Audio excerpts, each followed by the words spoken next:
Section 1. The Golden Question. There is a show that used to feel like your favorite late-night snack. You'd settle in, pull the blanket up a little tighter, and just let it run. And for 3 short years, between January 1999 and May 2002, it was almost impossible to find something funnier on television. The writing had a snap to it. The characters felt like people you actually knew. There was a strange warmth underneath all the chaos, like a fire burning quietly in the background of every episode, keeping the whole thing alive and glowing. And then, slowly, that fire dimmed. The warmth faded. The characters drifted. The writing got looser. And now, more than 2 decades later, that version of the show feels like it came from another planet entirely. It lasted 3 years. Just 3 years.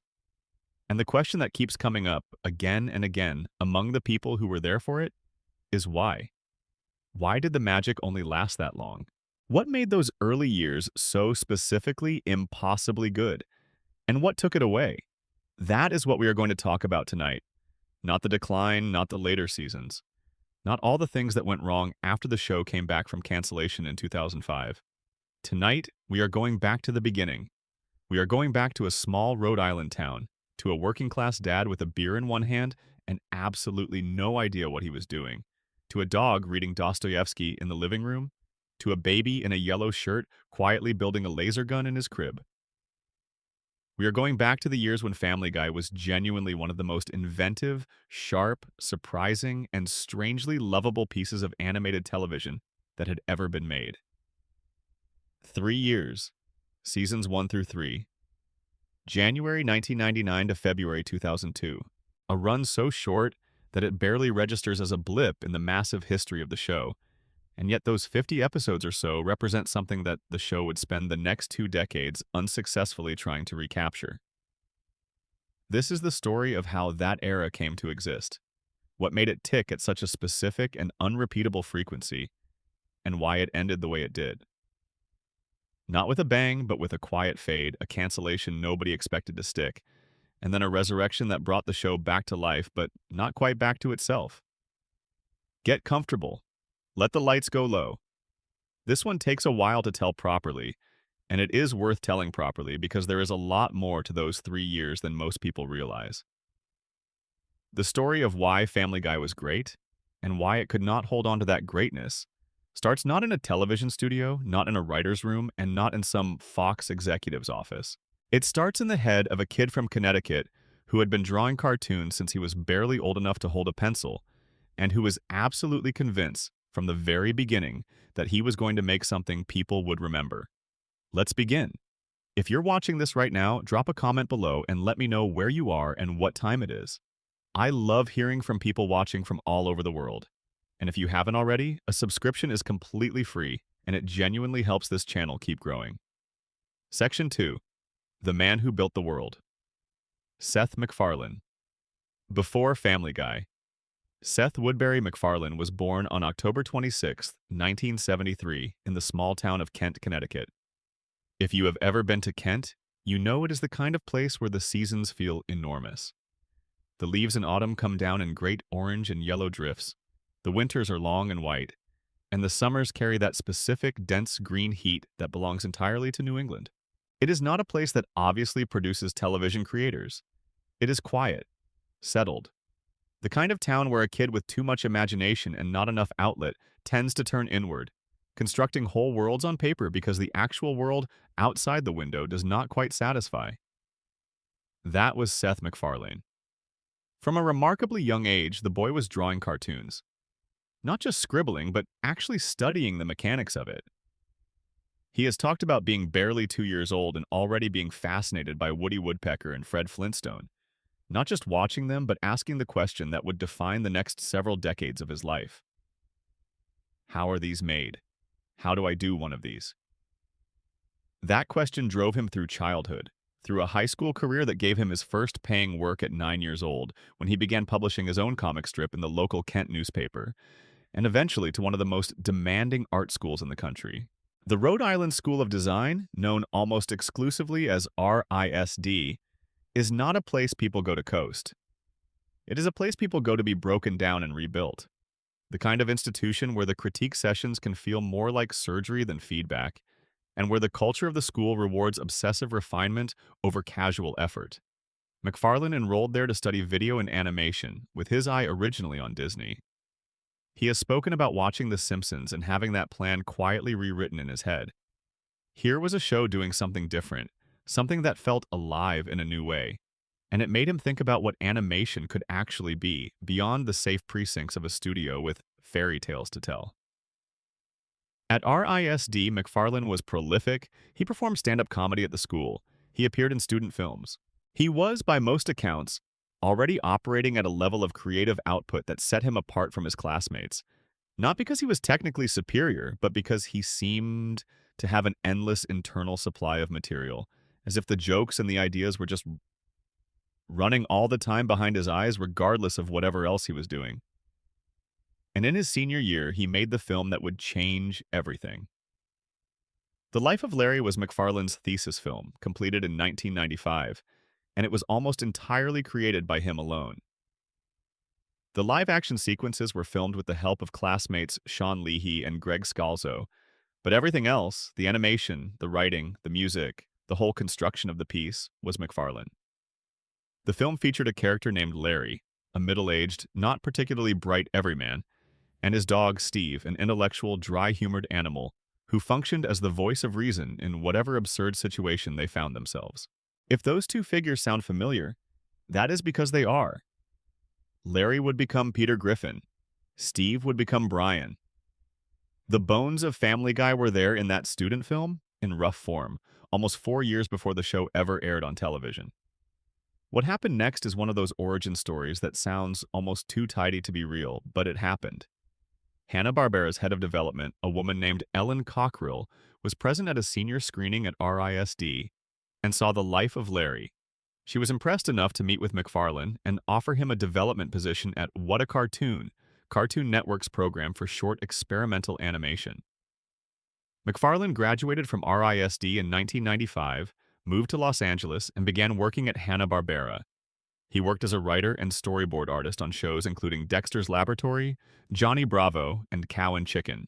He was learning the professional mechanics of animation production, getting inside the machine and understanding how it worked from the inside out, even while he was still refining his own creative voice. In 1996, he made a follow-up to The Life of Larry called Larry and Steve. This one was more polished, more confident, and it aired on Cartoon Network as part of their world premiere Toons program in 1997. The premise was the same: an intellectually underqualified everyman and his smarter, wittier dog companion navigating an absurd world. The cutaway structure was already there. The tone was already there. The rhythm of the jokes was already recognizably his. Fox executives saw the Larry shorts, recognized something in them worth developing, and reached out to McFarlane. There was reportedly an attempt to hire him to create animated sketches for MAD-TV that did not pan out, but the interest from Fox persisted.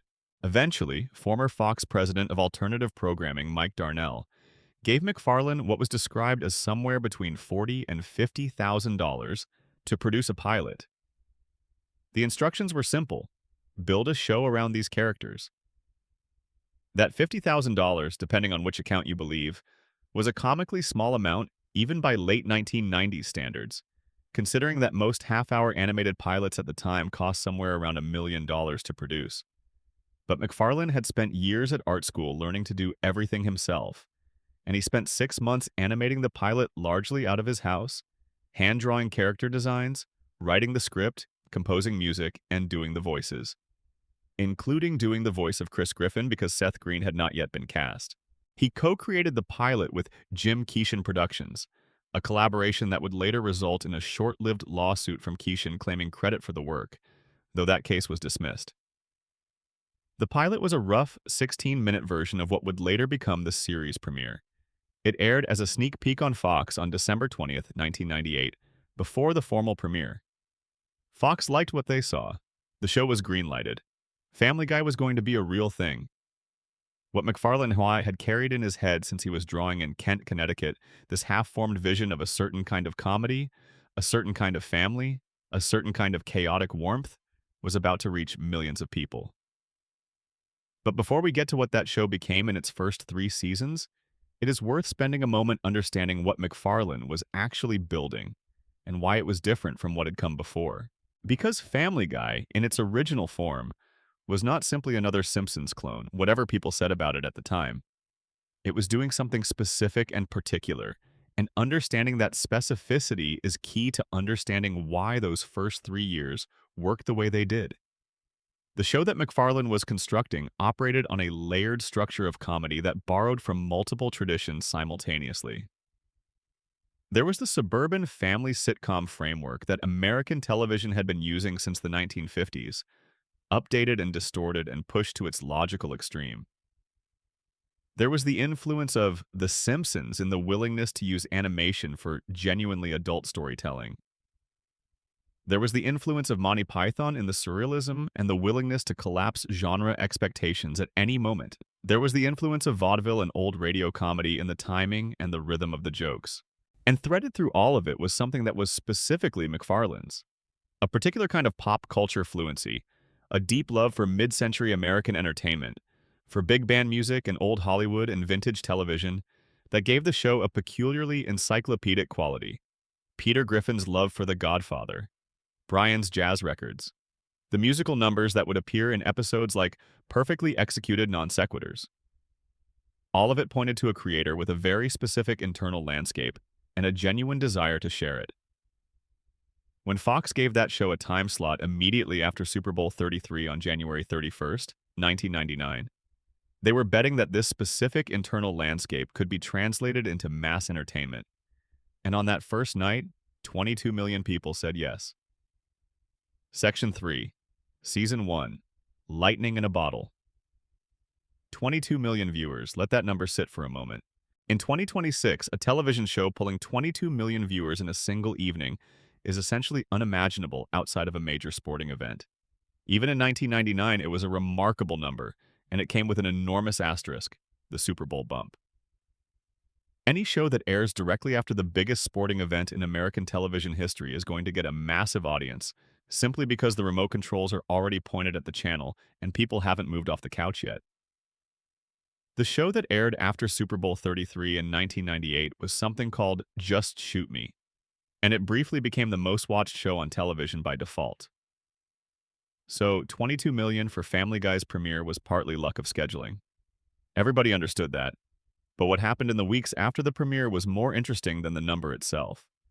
The show came back in April 1999, settling into a Sunday night slot at 8:30 in the evening, sandwiched between The Simpsons and The X-Files. That is an extraordinary lineup to be part of. You have the most critically acclaimed animated comedy in television history on one side, and one of the most compelling dramas of the decade on the other, and there in the middle is this scrappy new cartoon about a guy named Peter Griffin and his very strange family. The show finished its first season ranked 33rd in the Nielsen ratings with an average of 12.8 million households tuning in. For a brand new animated program on a broadcast network, those were legitimately solid numbers. More importantly, the people who were watching were reacting to it, talking about it, passing around descriptions of their favorite moments. The word was getting out that something new was happening on Sunday nights. So what exactly were those people watching? Season 1 of Family Guy consisted of just 7 episodes, making it the shortest season in the show's history. 7 episodes feels almost insultingly brief by modern standards, but within those 7 episodes, MacFarlane and his writers established something that still feels genuinely impressive when you go back and look at it now. A complete and functional world. The Griffin family arrived fully formed, with all their contradictions already built in. Peter Griffin, voiced by MacFarlane, was the center of gravity around which everything else orbited. He worked at a toy factory called the Happy-Go-Lucky Toy Factory in the town of Quahog, Rhode Island. He was overweight, frequently oblivious to consequence, easily distracted by television and beer, and operating at an intellectual frequency that his wife routinely had to compensate for. But here is the crucial thing about Season 1 Peter, the thing that gets lost when people describe the early show. He was also sweet. Genuinely sweet. There is a scene in the first episode where he looks at Lois at the end of the chaos he has caused and just quietly tells her he loves her. and it lands because you believe it. This is not a man performing love. This is a man who, despite being catastrophically bad at most of the practical requirements of adulthood, is completely sincere in his affection for his family.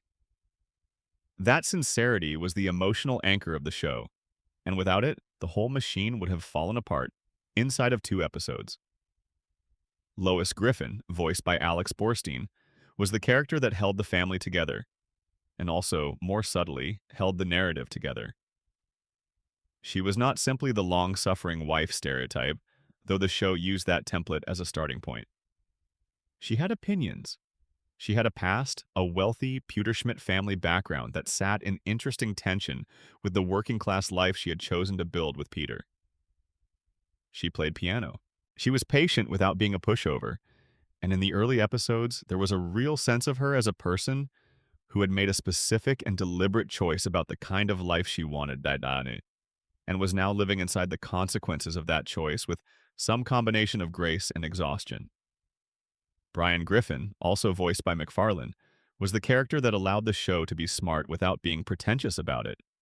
He was a talking dog who walked upright, drove a car, drank dry martinis, and spoke with a dry wit that served as the show's internal quality control mechanism. When something dumb was happening, Brian was there to register just how dumb it was.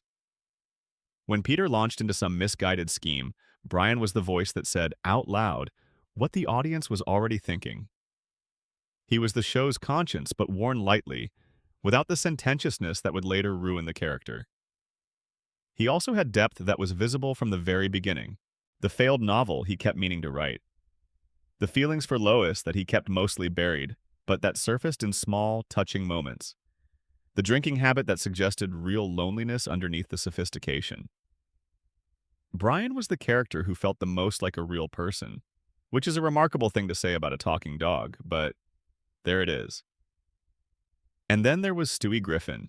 Season 1 Stewie is one of the genuinely original character creations in the history of American television comedy.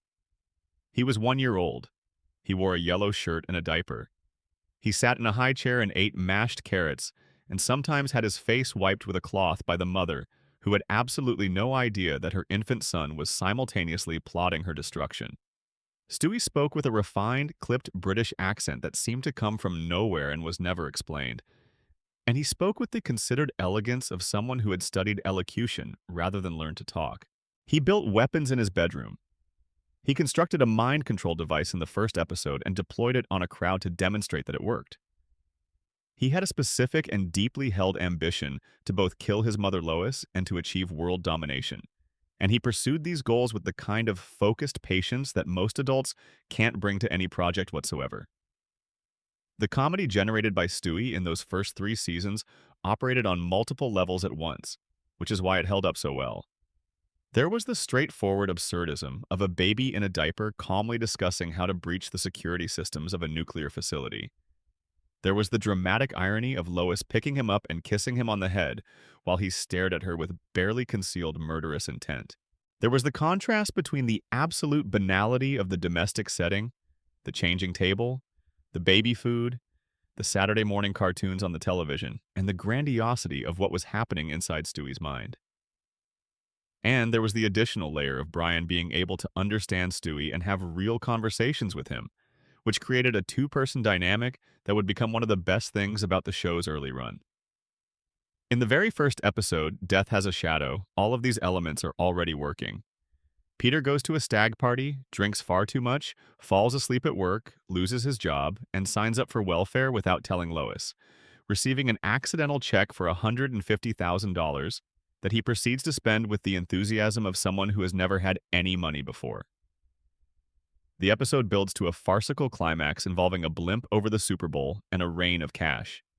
It is not subtle television, but embedded in the chaos are real character moments. Lois's frustration is real. The kids' reactions feel grounded, the jokes are tight and well-timed, and the cutaway gags, which appear in the episode but do not dominate it, land with a precision that suggests a writing room that understood the difference between a well-placed punctuation mark and a paragraph-length digression. The other 6 episodes of Season 1 continued the same approach. I Never Met the Dead Man played with Peter's obsessive relationship with television, using it as a lens to examine his relationship with his family and with his own attention span. Chitty Chitty Death Bang gave Stewie a proper showcase, with the evil baby plotting running in parallel to a completely separate story about Meg's new friend trying to recruit her into a cult. The parallel structures of these early episodes are worth noting because they are much more sophisticated than the show would later become. Characters had separate storylines that reflected on each other thematically. The A and B plots in those early seasons were actually connected to each other in ways that suggested real thought about structure, not just two random things happening in the same episode. Mind Over Murder introduced the drunken clam and gave us the first real sense of Peter's social world. The friendships with Cleveland, Quagmire, and Joe that would be so central to the show's identity. A Hero Sits Next Door introduced Joe Swanson, a new neighbor who arrived in a wheelchair but commanded instant respect from everyone in the neighborhood, including the generally not very generous Peter, who was actually jealous of Joe's popularity and competence. That jealousy is a small detail, but it is an important one. It shows a Peter who is capable of feeling something as complex as envy, which requires a certain kind of self-awareness, even if that self-awareness is limited and ultimately directed towards silly ends. The Sun also draws St. Peter and Chris on a road trip to a Native American casino that was also a meditation on fathers and sons and the gaps between expectations and reality. And Brian. Portrait of a Dog closed the season with an episode about Brian being treated as a circus performer, essentially putting the question of what Brian actually is directly on the table and asking everyone in the show to confront it. 7 episodes. 7 episodes that established 6 distinct characters, a coherent tone, a specific comedic voice, and enough emotional depth to make you care whether any of it turned out all right. That is a remarkable accomplishment, and it happened in less than a quarter of a standard modern television season. What made it work was not any single thing, but a combination of elements all pulling in the same direction at the same moment. MacFarlane was 25 years old when the show premiered. He was doing the voices of 4 main characters simultaneously. He was deeply involved in the writing and the creative direction at every level. The writing staff he had assembled, Chris Sheridan, Danny Smith, Gary Janetti, Ricky Blitt, Neil Goldman, Garrett Donovan, Matt Weitzman, and Mike Barker, were people who shared a sensibility and a set of references. People who were working in genuine creative alignment with each other. The show had not yet become an institution, had not yet developed the calcified routines and the industrial production pace that would eventually flatten its creative range. It was still a young, hungry, slightly uncertain thing, and that uncertainty gave it a specific energy that no amount of polish could replicate later. The animation in Season 1 was handled by Film Roman, and it had a roughness to it that was not always flattering, but was always alive. Characters moved in ways that felt slightly unpredictable. The character designs had a scrappiness that matched the comedy, like someone had drawn these people quickly in a moment of genuine enthusiasm rather than carefully rendering them to a specification. The music, composed by Walter Murphy, who would remain with the show for decades, already had a big band swagger that felt weirdly and perfectly appropriate for a family this chaotic. This was the foundation. 7 episodes of genuine, specific, intelligent, warm-hearted animated comedy. The question is how the show built on that foundation through the next 2 seasons, and what happened when the network started to make things difficult. Section 4, Season 2. Finding the Groove, Losing the Slot. If Season 1 was Family Guy finding its footing, Season 2 was Family Guy learning to run. And it started running directly into a wall. The second season premiered on September 23, 1999, and Fox had moved the show from its Sunday night home between The Simpsons and The X-Files to a Thursday night slot at 9 in the evening. This decision is one of the most consequential scheduling choices in the history of American animated television, though it did not look that way at the time. What it looked like at the time was simply network television logic. Family Guy had shown some promise. Let's see what it can do in a different slot. Let's test its legs. What the network apparently did not fully reckon with was that Thursday at 9 in the fall of 1999 meant one thing above all others: Frasier. NBC's Thursday night lineup in the late 1990s and early 2000s was what the network called must-see T-Fi, and it was genuinely one of the most dominant programming blocks in broadcast history. Seinfeld had just ended its run, but ER was still there, massive and influential. Friends was in its prime, and at 9 o'clock on Thursday nights, there was Frasier, the multi-Emmy winning comedy about a fussy Seattle psychiatrist and his endlessly complicated family, which was then in the middle of its greatest creative run and pulling in audience numbers that made the competition look embarrassed. Putting Family Guy against Frasier in the fall of 1999 was, in retrospect, a bit like sending someone to a knife fight who you have specifically not told about the knife. The ratings dropped. Fox shuffled the show around. It went back to trying Sunday nights for a stretch, then moved to Tuesdays at 8:30 in the spring of 2000, where it now found itself in the path of Who Wants to Be a Millionaire on a BC, which was at that exact moment the hottest thing on network television, a cultural phenomenon that was drawing audiences that hadn't consistently watched broadcast TV in years. Family Guy ended up ranked around 114 in the Nielsen ratings for that period, down from 33 the previous season. And yet, despite all of that, Season 2 was producing some genuinely excellent television. The 21 episodes of the second season are, by almost any measure, the most consistent stretch of quality in the show's entire run. The animation had improved noticeably, with Rough Draft Studios handling the production in a way that gave the characters more fluidity, more expressiveness, a looseness that made the comedy land differently, better, with more physical energy. The writing staff had found their rhythm together. MacFarlane was still deeply involved and still running the show with a specific creative vision. And there was a palpable sense of the writing room having fun, of people enjoying what they were making. Season 2 deepened every character who had been introduced in Season 1. Holy Crap brought in Peter's devout and difficult father, Francis Griffin, voiced magnificently by Charles Durning. And the episode was a genuinely sharp exploration of the complicated love between fathers and sons, wrapped in comedy that was broad enough to be accessible but specific enough to feel real. The dynamic between Peter and Francis, the son who can never quite live up to the father's expectations, and the father who can never quite drop those expectations long enough to just love his son, was written with more honesty than a lot of ostensibly prestige television would have brought to the same material. Da Boom, the season's Christmas episode, was an ambitious and completely unhinged piece of television that imagined the Griffins surviving a nuclear apocalypse and attempting to rebuild society in the post-apocalyptic ruins of New England. The episode aired on December 26, 1999, just days before the real Y2K midnight that the world had been building anxiety about for years, and it played with that anxiety in a way that was both absurdist and oddly cathartic. Victoria Principal and Patrick Duffy appeared as their Dallas characters, Bobby and Pam Ewing, in a live-action coda. It was weird and confident and funny in a way that suggested a show with no real fear of its own strangeness. Brian in Love gave Brian his first genuinely emotional showcase of the series, an episode about him developing mysterious incontinence issues that turned out to be psychosomatic, the result of deeply buried feelings for Lois. This was handled with more care and more emotional honesty than you might expect. The reveal was funny, but it also had real feeling behind it, and it gave the audience a clearer sense of who Brian was beneath the wit and the martinis. He was a romantic. A complicated, sometimes self-deluding romantic, but a romantic nonetheless. Someone who felt things deeply, even when he could not quite admit it. And then there was Road to Rhode Island, Season 2, Episode 13.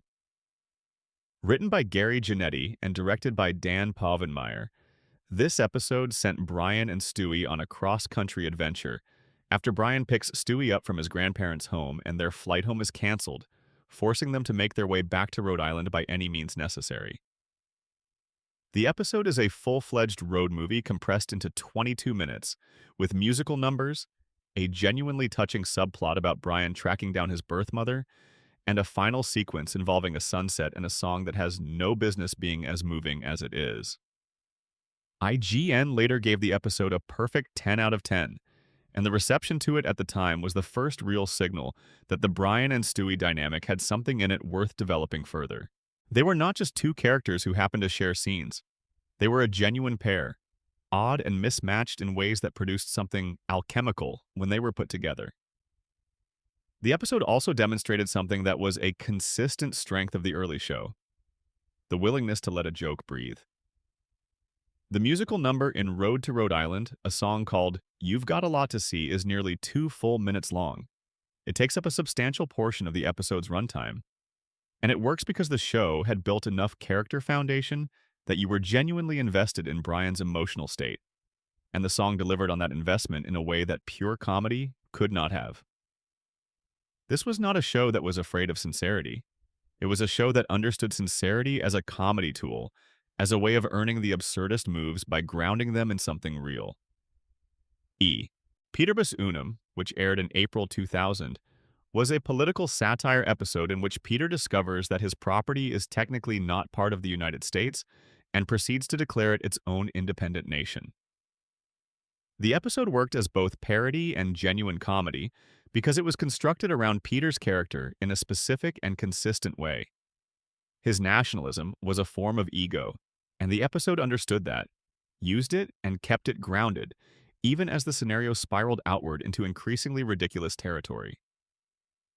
When the United Nations gets involved and Peter's micronation becomes an international incident, the episode does not lose the thread of who Peter is. He remains recognizably himself throughout, which is the fundamental requirement for this kind of comedy to function. Brian Wallows and Peter's Swallows, from Season 3 but produced during the Season 2 creative period, would later win an Emmy Award for Outstanding Original Music and Lyrics for a song called When You Wish Upon a Weinstein, which the network actually refused to air due to concerns about its content, forcing the episode to sit on a shelf for over a year before finally airing on Adult Swim after the show's cancellation. The song is, by any measure, a piece of brilliant musical comedy, and the episode around it, which featured Peter discovering that he needed a Jewish financial advisor and becoming convinced that all Jewish people had some magical ability to manage money, was the kind of provocative but sharp material that the early show did better than almost anyone. In retrospect, Season 2 is where the show's creative identity fully crystallized.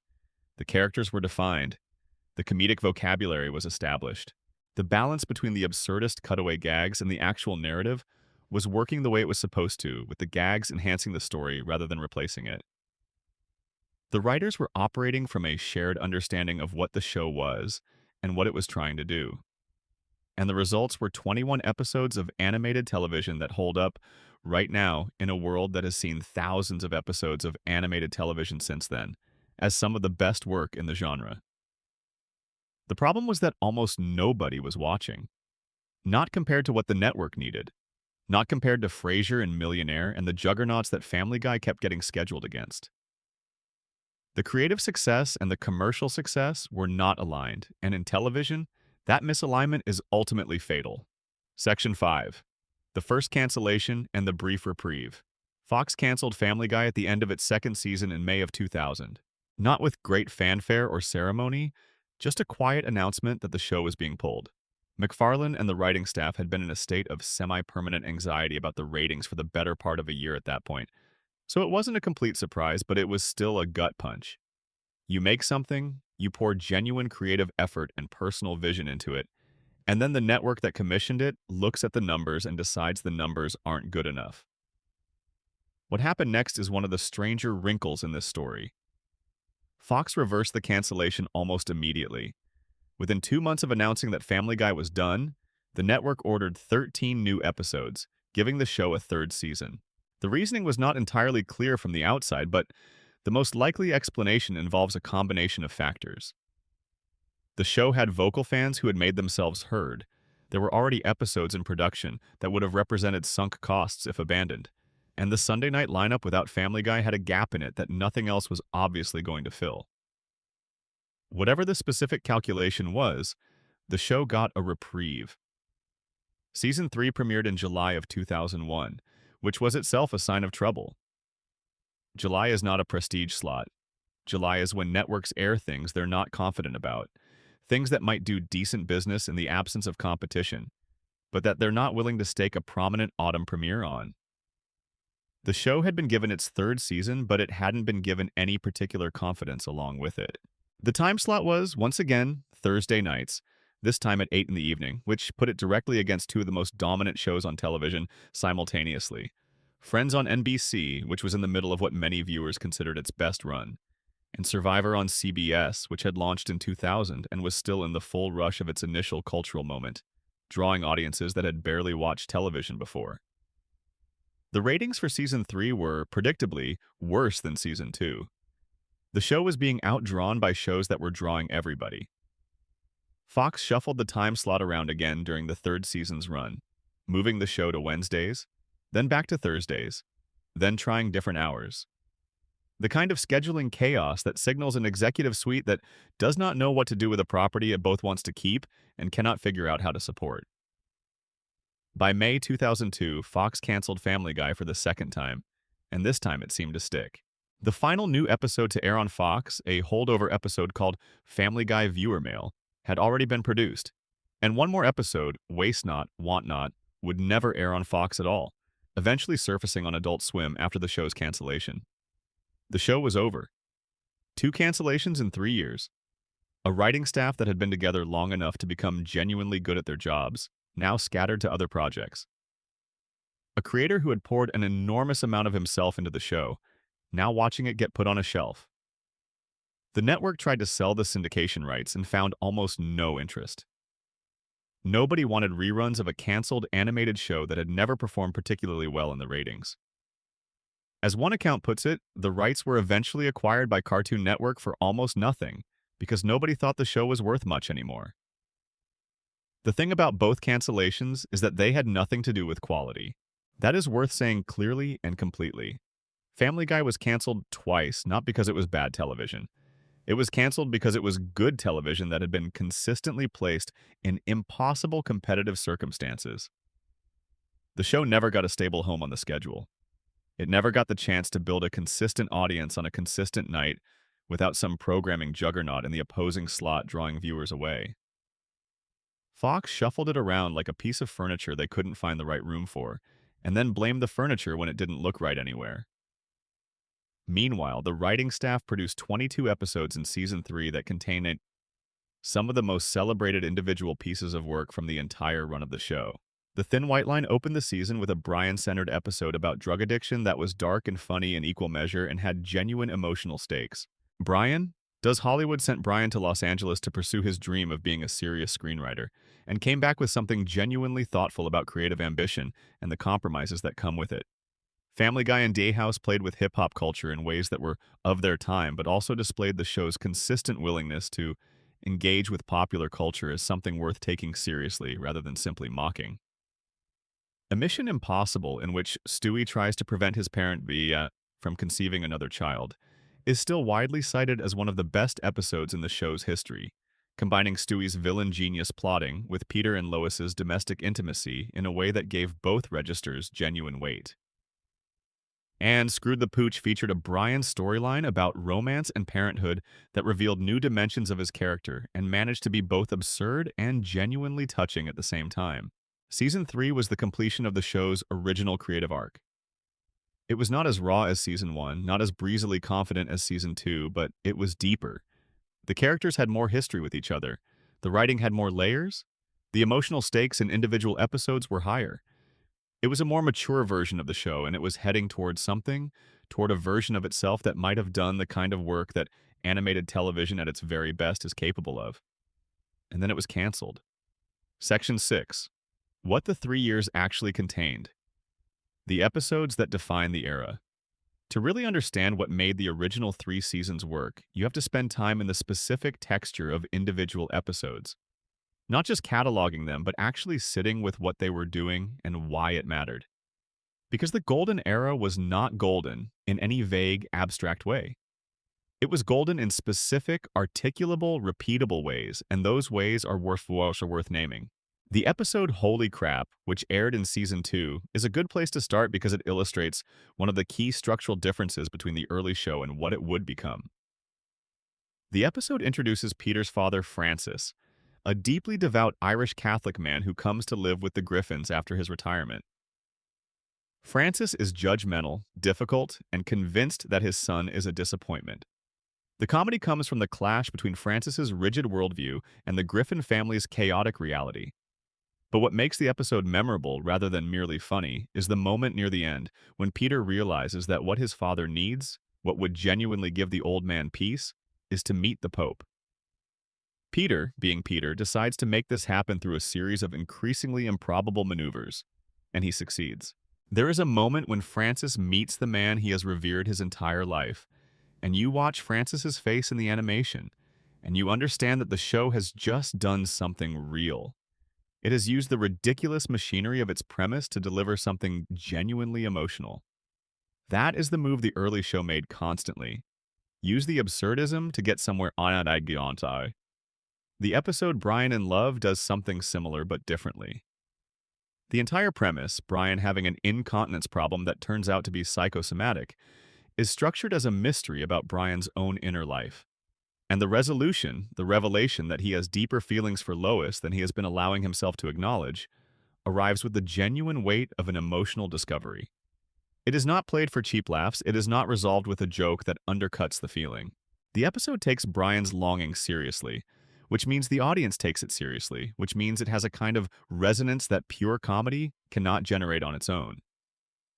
Consider Peter Griffin Father Time, a Season 2 episode in which Peter takes on the job of his departed friend's role as the Drunken Clam's best patron, essentially trying to live up to a relationship rather than simply continuing his own habits. The episode is structured around grief and obligation, two things that don't immediately suggest animated comedy, and it uses them with enough care that the comedy, when it comes, lands against a background of actual feeling. Road to Rhode Island has already been discussed, but it belongs on any list of the era's defining episodes because it was the beginning of the Brian and Stewie road trip format that would become one of the most consistently successful creative choices in the show's history. What makes the original work so well is that it was not yet a formula. It was a discovery. The writers were finding out in real time that putting these two characters alone together in a situation that required them to actually rely on each other produced a different kind of comedy than anything else the show was doing.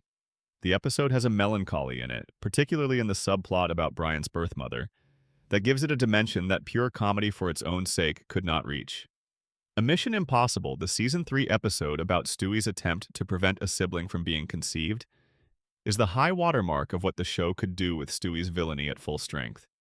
The episode features Stewie shrinking himself down and entering the human body, which gives the animation team extraordinary latitude to be creative, and the writing team the opportunity to use Stewie's single-minded mission as the lens through which the episode examines, in a completely sideways and indirect way, the question of where identity comes from. Stewie does not want to share the spotlight. He does not want his role in the family to be diluted.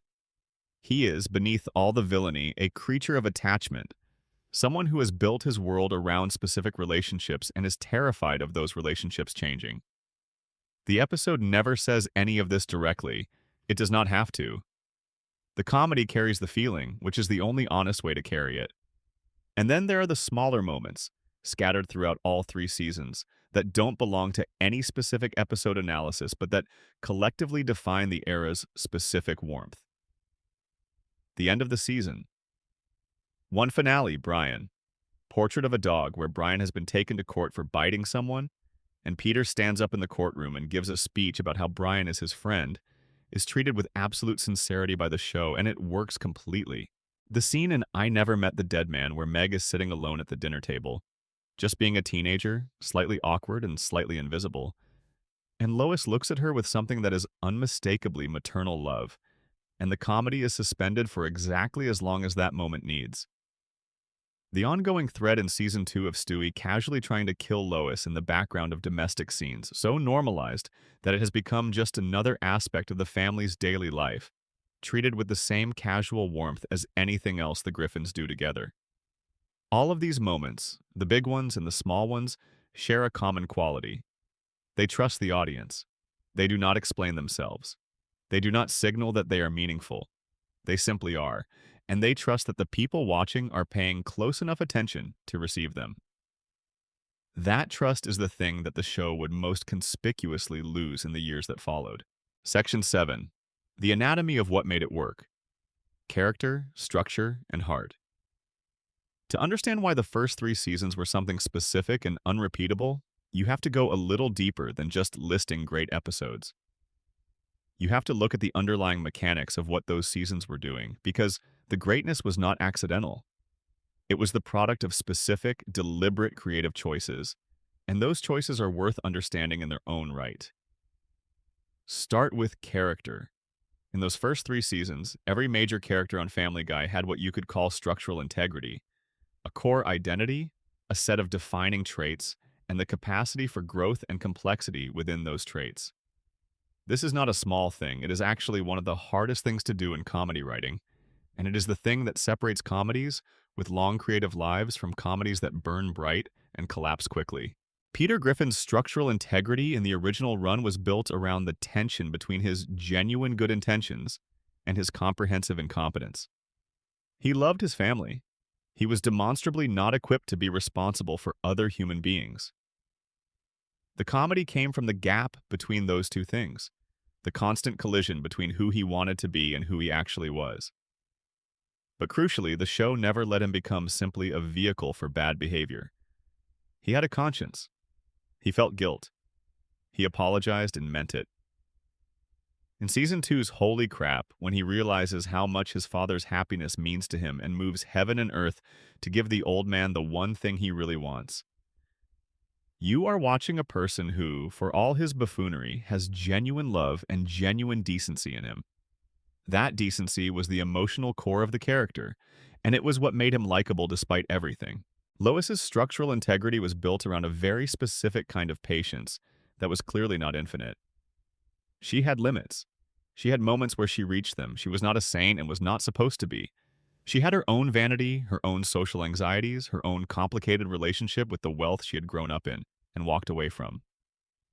The early episodes gave her room to be a full person, someone who was both the show's stabilizing force and a character with genuine needs of her own. The episode Mind Over Murder, in which she essentially turns Peter's impromptu basement bar into a performing venue for herself, is a lovely early illustration of this. Lois is not just managing Peter. Lois is looking for something for herself, and when she finds it, even briefly, the show lets her have it. Brian's structural integrity was built around the tension between his self-image and his reality. He wanted to be taken seriously as an intellectual and as a writer.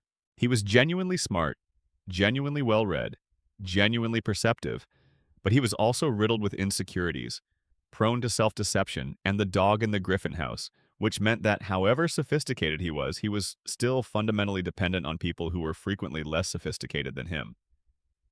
That dependency was comic in itself, but it was also the source of the show's most honest emotional material. Brian needed the Griffins. He loved them. And that love was the kind that persisted not because it was uncomplicated, but because it was real.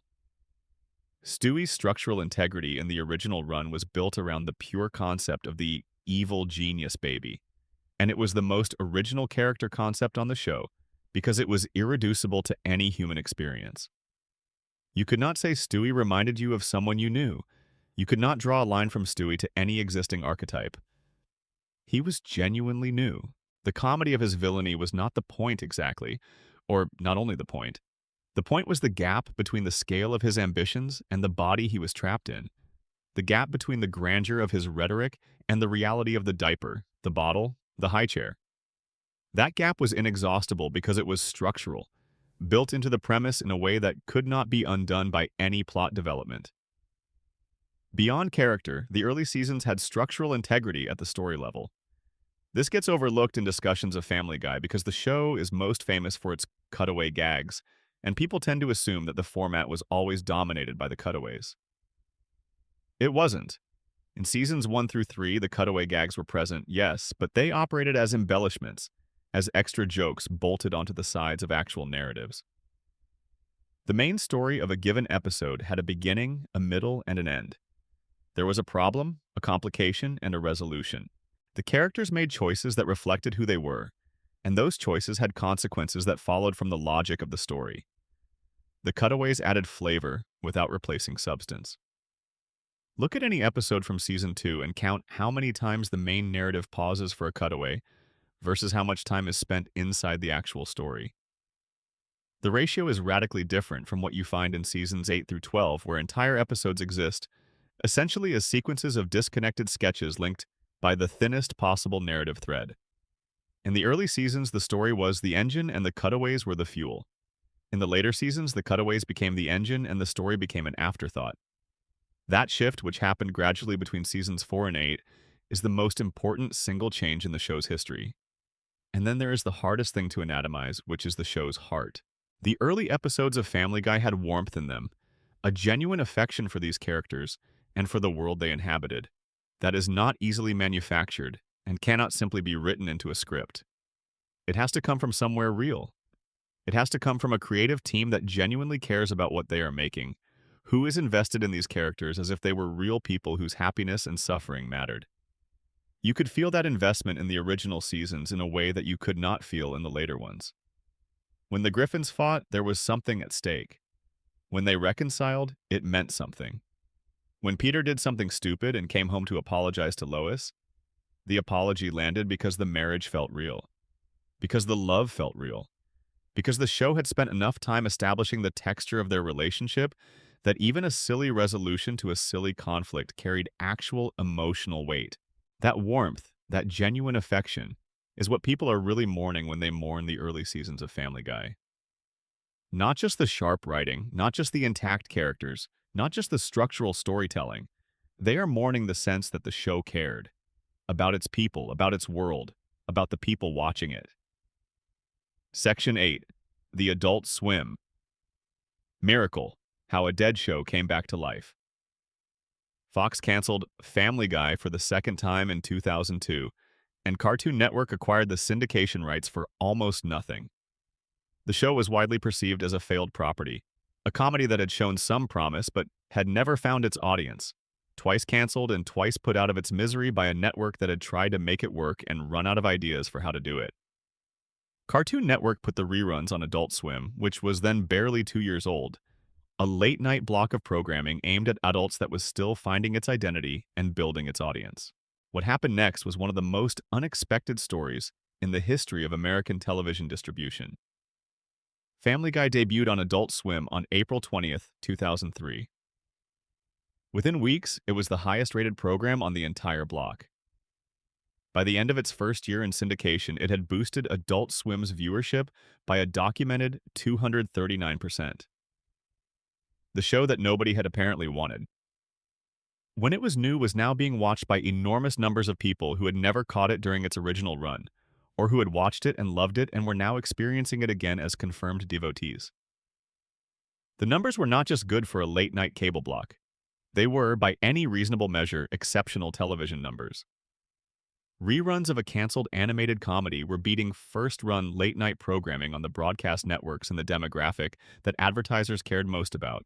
At almost the same time, Cartoon Network released the Volume 1 DVD set, combining the show's first and second seasons in a box set that landed in stores in April 2003.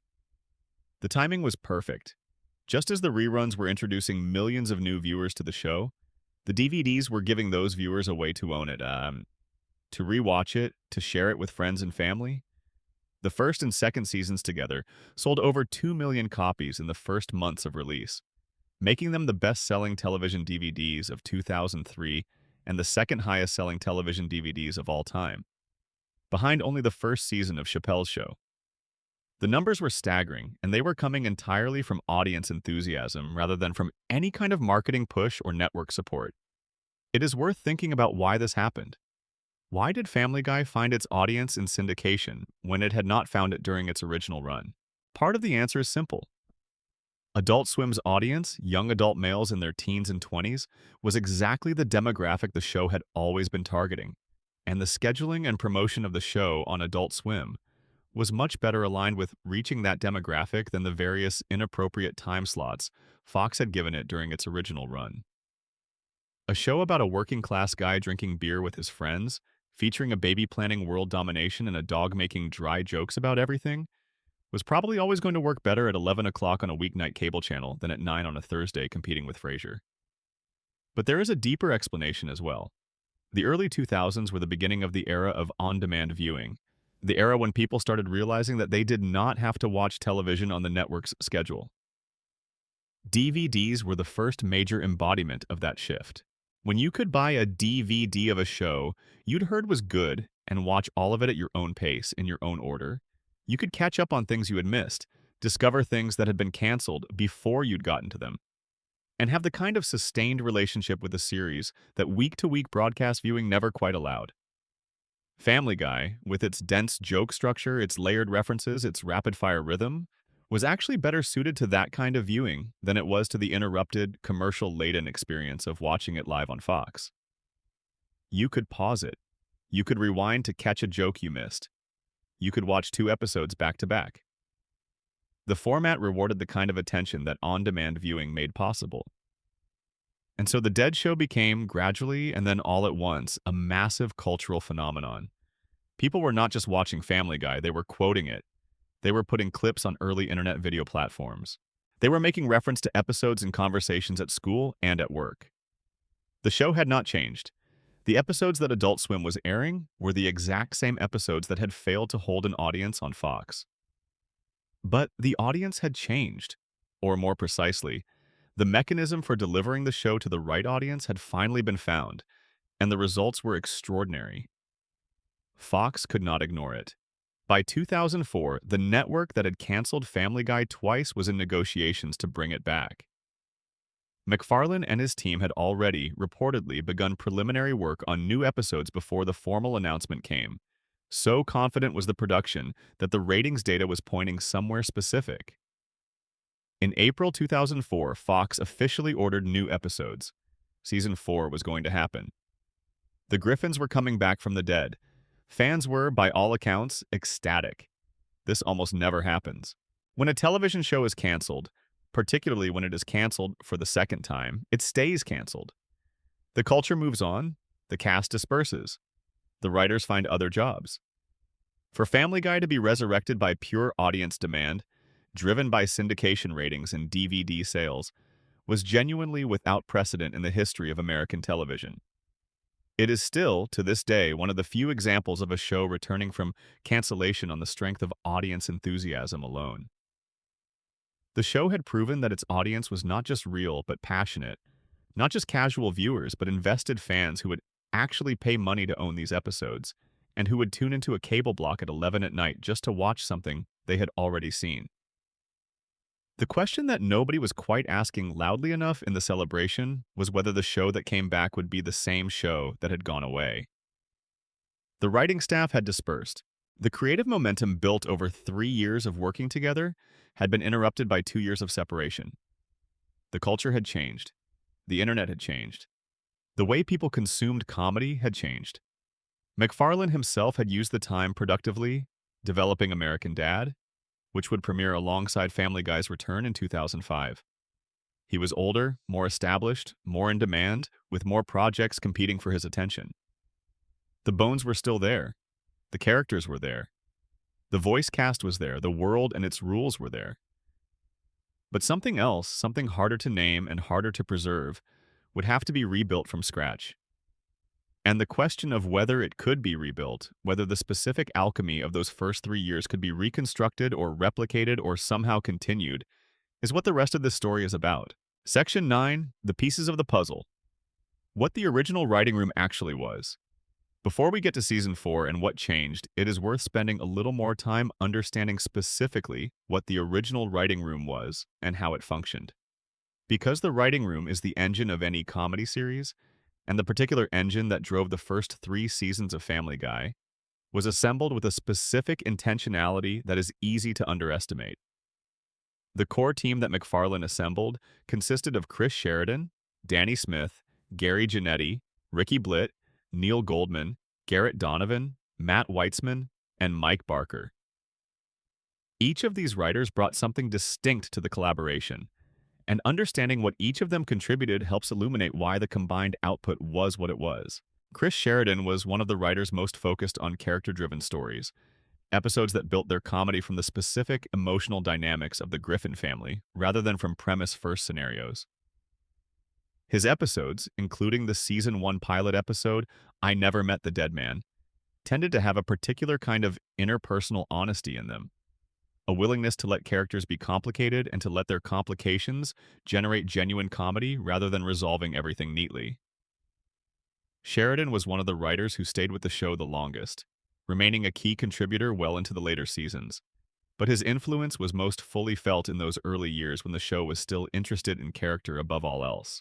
Danny Smith was a specialist in absurdist cutaway gags, the writer who most consistently found ways to take the format's most distinctive comedic tool and use it with actual precision.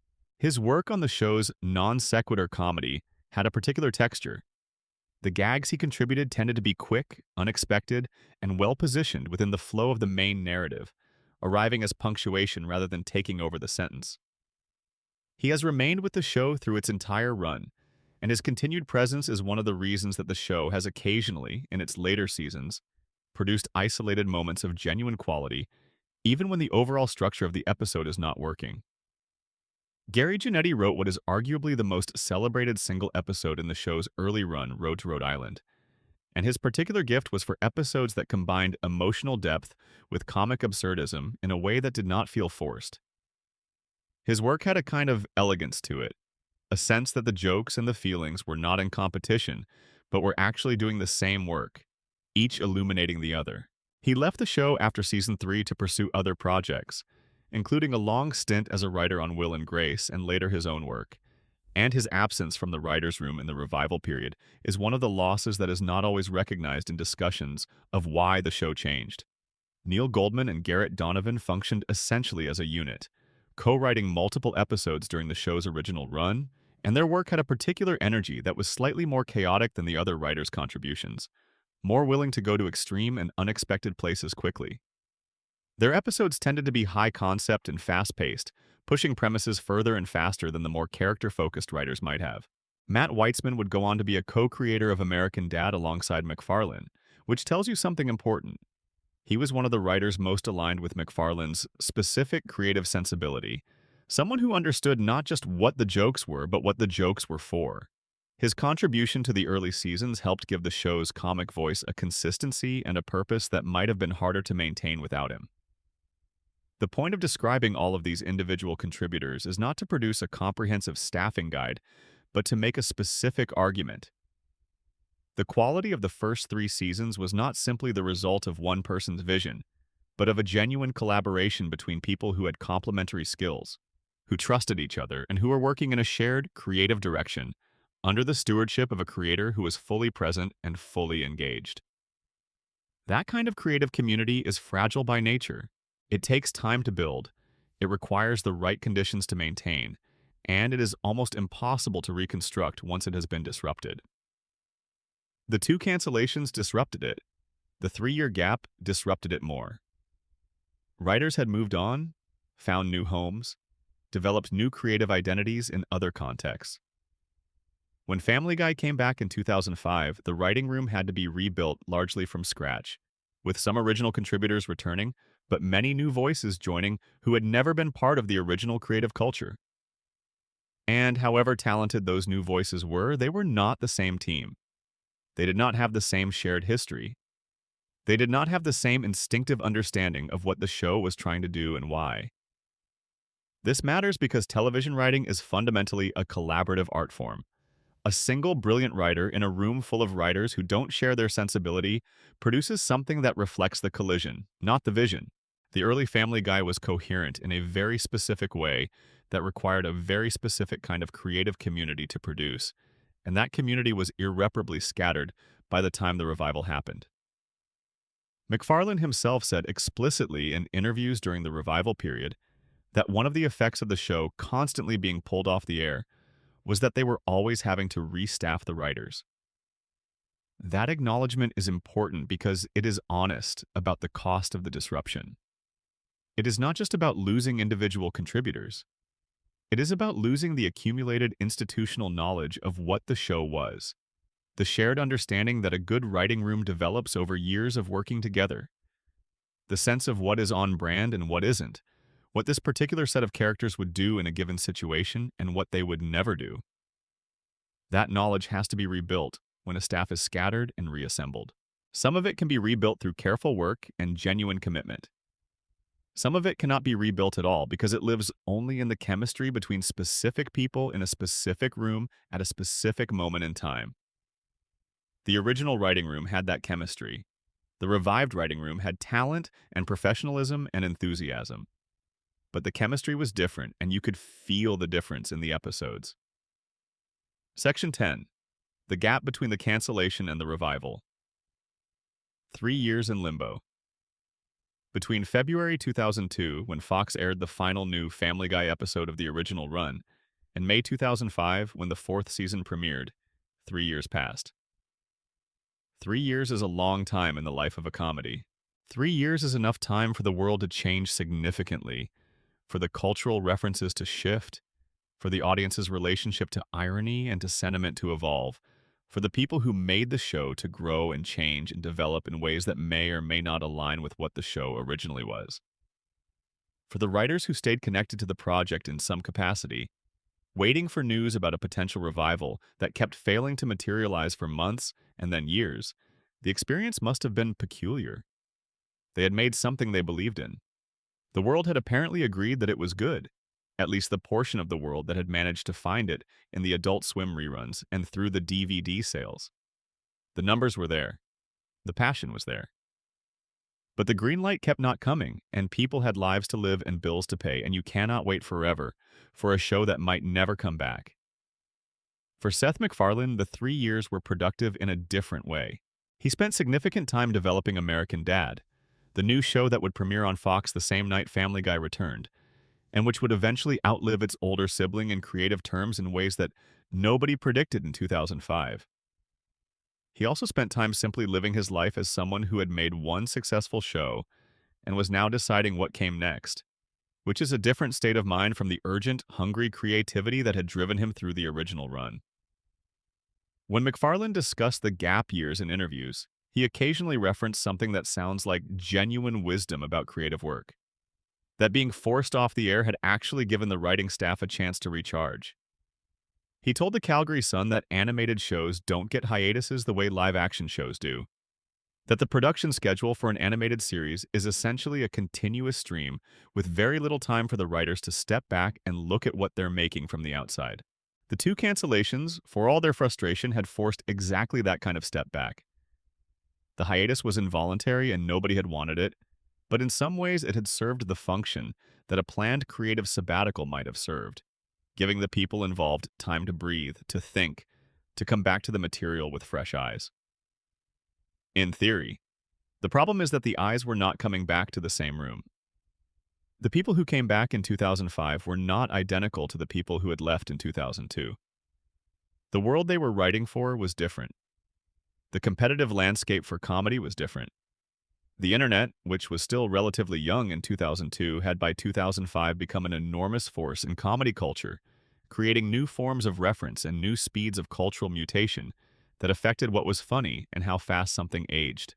YouTube launched in 2005, the same year Family Guy returned, and the entire ecosystem of viral video that YouTube created would profoundly shape how the show's comedy was consumed and shared in the seasons immediately following the revival. The 3-year gap also meant that the fan base that had developed through the Adult Swim reruns and the DVD sales was a fan base that had formed its relationship to the show in a specific way, watching the early episodes in a specific context and bringing a specific set of expectations to the revival. These fans were intensely loyal. They were also, in many cases, loyal to a version of the show that was slightly idealized through the distance of the hiatus. They had been watching reruns for 3 years, which means they had been watching the best stuff over and over, developing an attachment to those specific episodes and those specific moments that was going to be almost impossible to satisfy with new material. New Family Guy episodes, arriving in 2005, were going to be compared to the memory of old Family Guy episodes by an audience that had spent 3 years constructing the mythology of what the old show was. That is an extraordinarily difficult standard to meet. Not because the old show was beyond comparison, but because memories are selective and nostalgia is generous, and the gap between remembered brilliance and actual new work is always wider than it ought to be. The revival was fighting a battle against its own mythology from the moment it began. Section 11. The specific magic of those 3 years. Why lightning doesn't strike twice. There is a concept in creative work sometimes called beginner's mind. The state of open, unpressured creativity that comes from not yet knowing what the rules are, from not yet having established a brand or a reputation or a set of audience expectations to manage. It is the state in which the best creative work often happens, because the creator is not yet burdened by the weight of their own success, is not yet protecting anything, is not yet managing legacy. They are just making things because making things is what they want to do. The first 3 seasons of Family Guy were made in something like beginner's mind. MacFarlane had not yet had a hit. The show had not yet become an institution. The writing staff was not yet managing a cultural phenomenon. They were just a group of people in a room trying to make something funny, something honest, something that reflected a particular view of the world and the particular kind of comedy that could illuminate that view. The lack of expectation was liberating. The creative risks they took in episode structure, in character development, in tonal range, were possible in part because there was nothing to lose. The revival began from a completely different psychological position. By 2005, Family Guy was already a legend. The story of the show's resurrection was being written about in mainstream publications as a miracle of audience passion overcoming network indifference.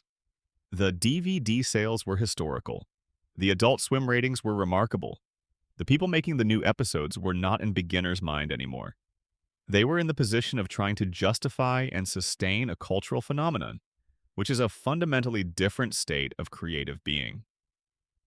This shift in psychological position is not something that can be undone by good intentions or careful craft. It changes the nature of the choices you make. When you are protected, you take risks because there is no alternative to taking risks. When you are protecting something, risk-taking becomes much more carefully calibrated, because the cost of a misstep is not just creative disappointment, but damage to something that now exists in the world as a valued object. The early show was free in a way that the revived show could never be. There is also the specific question of what sustained creative work does to its creators over time. MacFarlane was 25 when the show premiered. He was 31 when it came back. 6 years is not a long time in most contexts, but in the specific context of running a comedy writing room and being personally responsible for the voices of 4 main characters and the overall creative direction of an animated series, 6 years is significant. The young, hungry version of himself that had poured everything he had into making the show work had matured into a professional with multiple projects and a public reputation to manage. The creative urgency that had driven the original run was not necessarily gone, but it was no longer the only thing in the room. There were more things competing for his attention. There were more reasons to be careful. The other thing that makes the original 3 seasons irreproducible is simpler and more structural. They were complete. They told a specific story about a specific family in a specific way, and that story had a natural arc that coincided roughly with the duration of the original run. The characters in those 50-odd episodes developed from their introductions to something recognizably more complex and more lived in, and they did so at a pace that felt organic because it was happening inside a limited span of time. The revival could continue the story, but it could not continue it as if no time had passed, because time had passed, both for the characters and for the people making them. What the revival produced was something different from a continuation. It was a reconstruction. The writers tried to rebuild the show from the description of what it had been, rather than from the living experience of making it. And reconstruction of that kind, however technically proficient, always lacks something that only direct continuity can provide. It lacks the sense that everything is still in motion, still alive, still growing.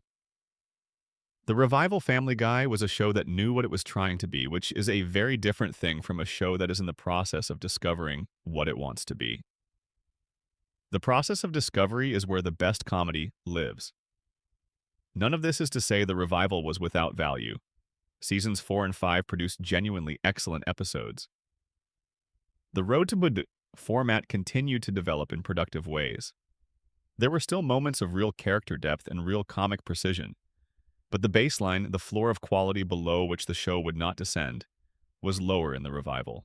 And the ceiling, the heights to which the best episodes could reach, was also lower because the conditions that had allowed those heights in the first place no longer obtained. Section 12. The cultural impact of 3 perfect years. What those 3 seasons did to popular culture is not fully measurable, but it is not nothing. Family Guy in its original run arrived at a specific moment in the history of American animated comedy, a moment when the question of what adult animation could be was still genuinely open, and it contributed a specific and lasting answer to that question. The show demonstrated, more clearly and more commercially than anything before it outside of The Simpsons, that animated comedy could operate at the level of genuine sophistication, could address real emotional experience, could hold multiple registers simultaneously, sharp and sentimental and absurdist and earnest, without the different registers canceling each other out. It proved that animation did not have to choose between being funny and being heartfelt, that those things were not contradictions but complements, and that the best animated work found ways to use each in service of the other. The specific formal innovations that the show introduced, particularly the cutaway gag as a narrative device, were influential in ways that went far beyond any single show. The cutaway format, in its original precise form, created a new grammar for comedy, a way of expanding the associative range of a scene without interrupting its emotional flow. When it worked beautifully, and the best cutaways from those 3 seasons are still cited as models of how to do the format right. The specific chemistry of setup and payoff, the calibration of length, the selection of image to accompany the verbal setup, all of it was done with a precision that took years of the show's post-revival life to fully squander. The characters that McFarlane and his writers created in those 3 seasons have proven to be genuinely durable cultural figures, present in the popular imagination in a way that exceeds any single episode or any single season's worth of work. Peter Griffin has become shorthand for a certain kind of lovable but hapless working-class American masculinity. Brian has become shorthand for a certain kind of pretentious but self-aware intellectual. Stewie, in his original form, became shorthand for the concept of evil genius itself, reduced to the cleanest possible form: enormous ambition, tiny vessel. These are powerful cultural symbols, and they were established not in the show's long run, but in its short original burst of 3 years. The show also had an outsized influence on the generation of writers and comedians who came up in the late 1990s and early 2000s and were watching it during its original run or in the Adult Swim reruns. The density of the show's comedy, the speed of its reference, the confidence with which it moved between different kinds of humor within a single episode, all of these things shaped what that generation of comedy writers thought was possible and worth attempting.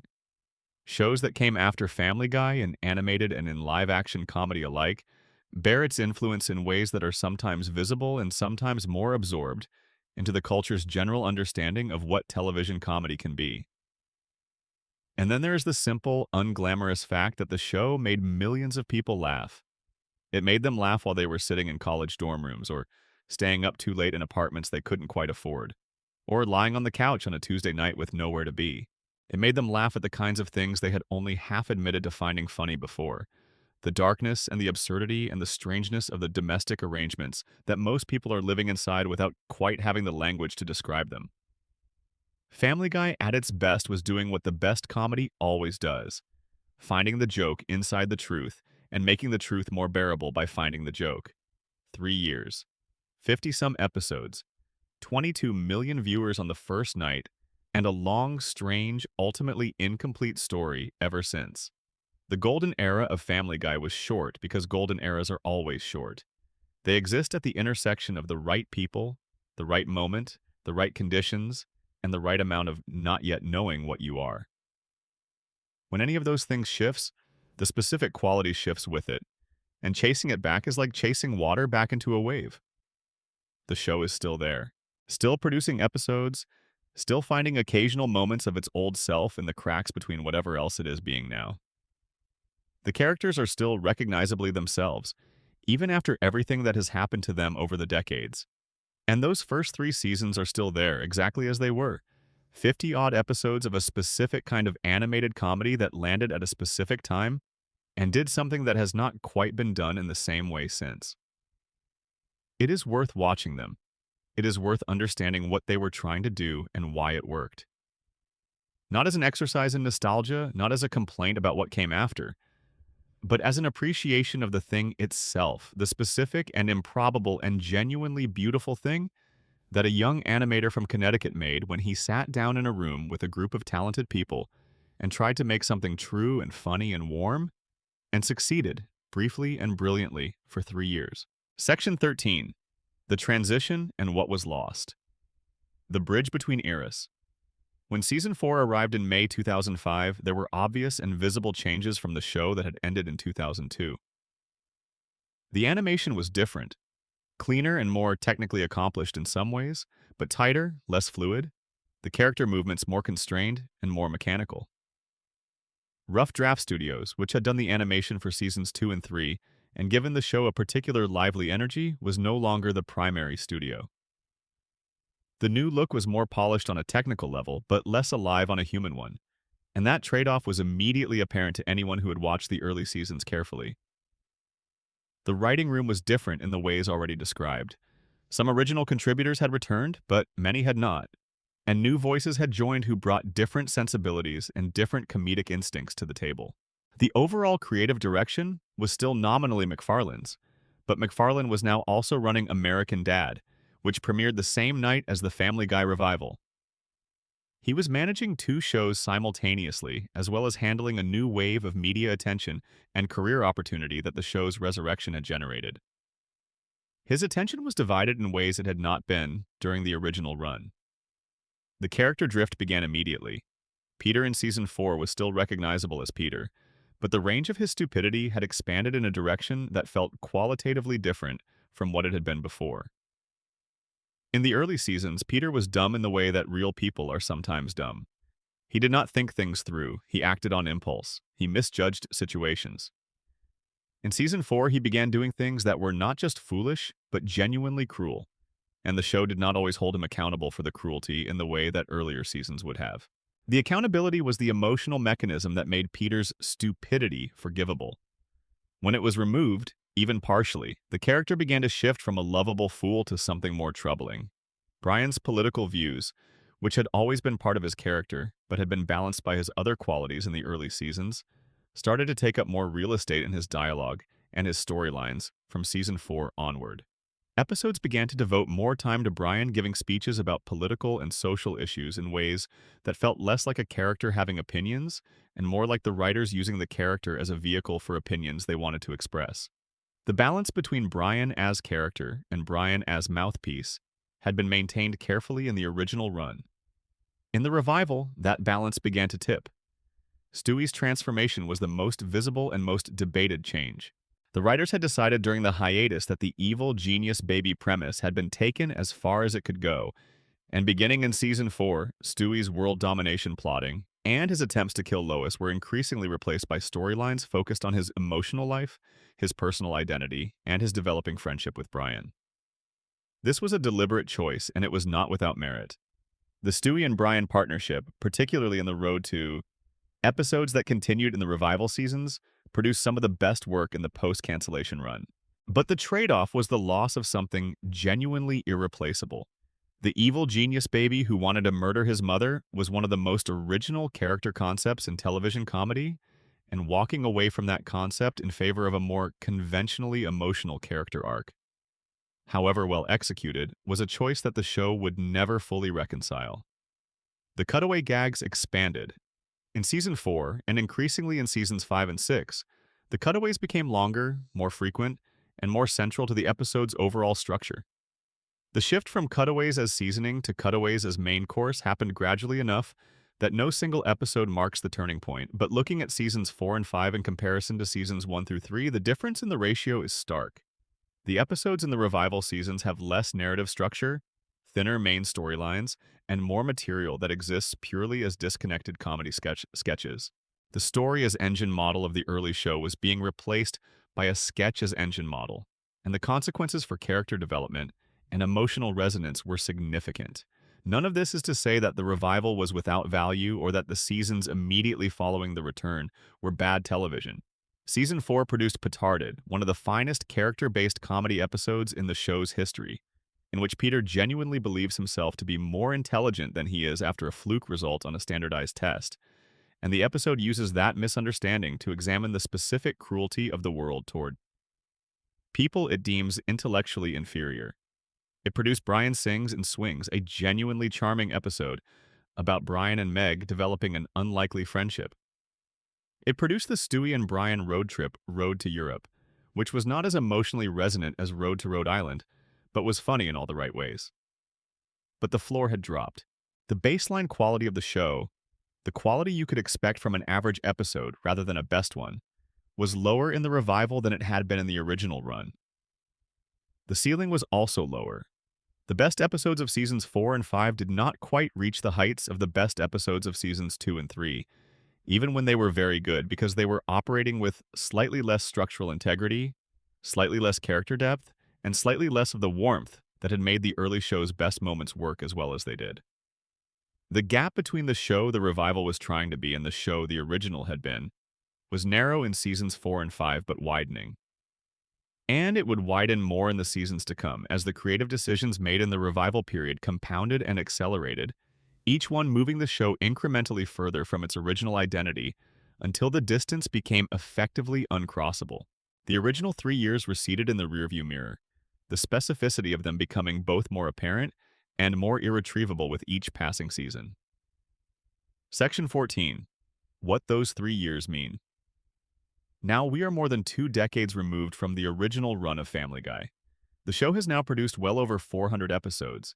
It has been renewed as recently as April 2025 through season 27, and into the show's 30th anniversary in 2029. By any measure, it is one of the most successful animated television series ever produced. A global brand generating revenue from streaming, syndication, licensing, and merchandise across dozens of territories. The business case for its existence is essentially unchallengeable, and still, consistently, reliably, across 2 decades of fandom and criticism and cultural conversation, the episodes that people come back to, the ones that get cited in discussions of the show's best work, the ones that show up on best of lists and in people's descriptions of what made them fall in love with Family Guy in the first place, are from seasons 1, 2, and 3. The clips that have become genuinely embedded in the cultural memory that people quote and reference without necessarily being able to identify which season they came from are from those first 3 years. Road to Rhode Island. Holy crap. Mission Impossible. The pilot. The final moments of Brian. Portrait of a dog. The quiet genius of the early Stewie sequences. The genuine warmth at the end of episodes where Peter and Lois simply look at each other and are, despite everything, still in love. Those 3 years represent something that the show's subsequent life has not managed to replicate, and probably never will.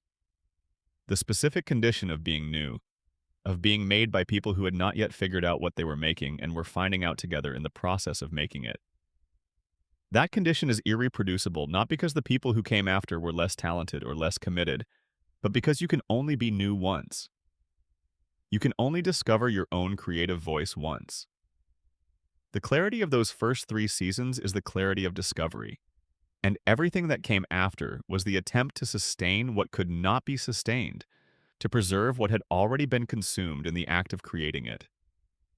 There is something worth honoring in that attempt, even when it falls short. The people who made Family Guy across its long revival run were not failing carelessly. They were failing at something genuinely difficult, the attempt to keep alive a creative energy that is, by its nature, brief and irreplaceable.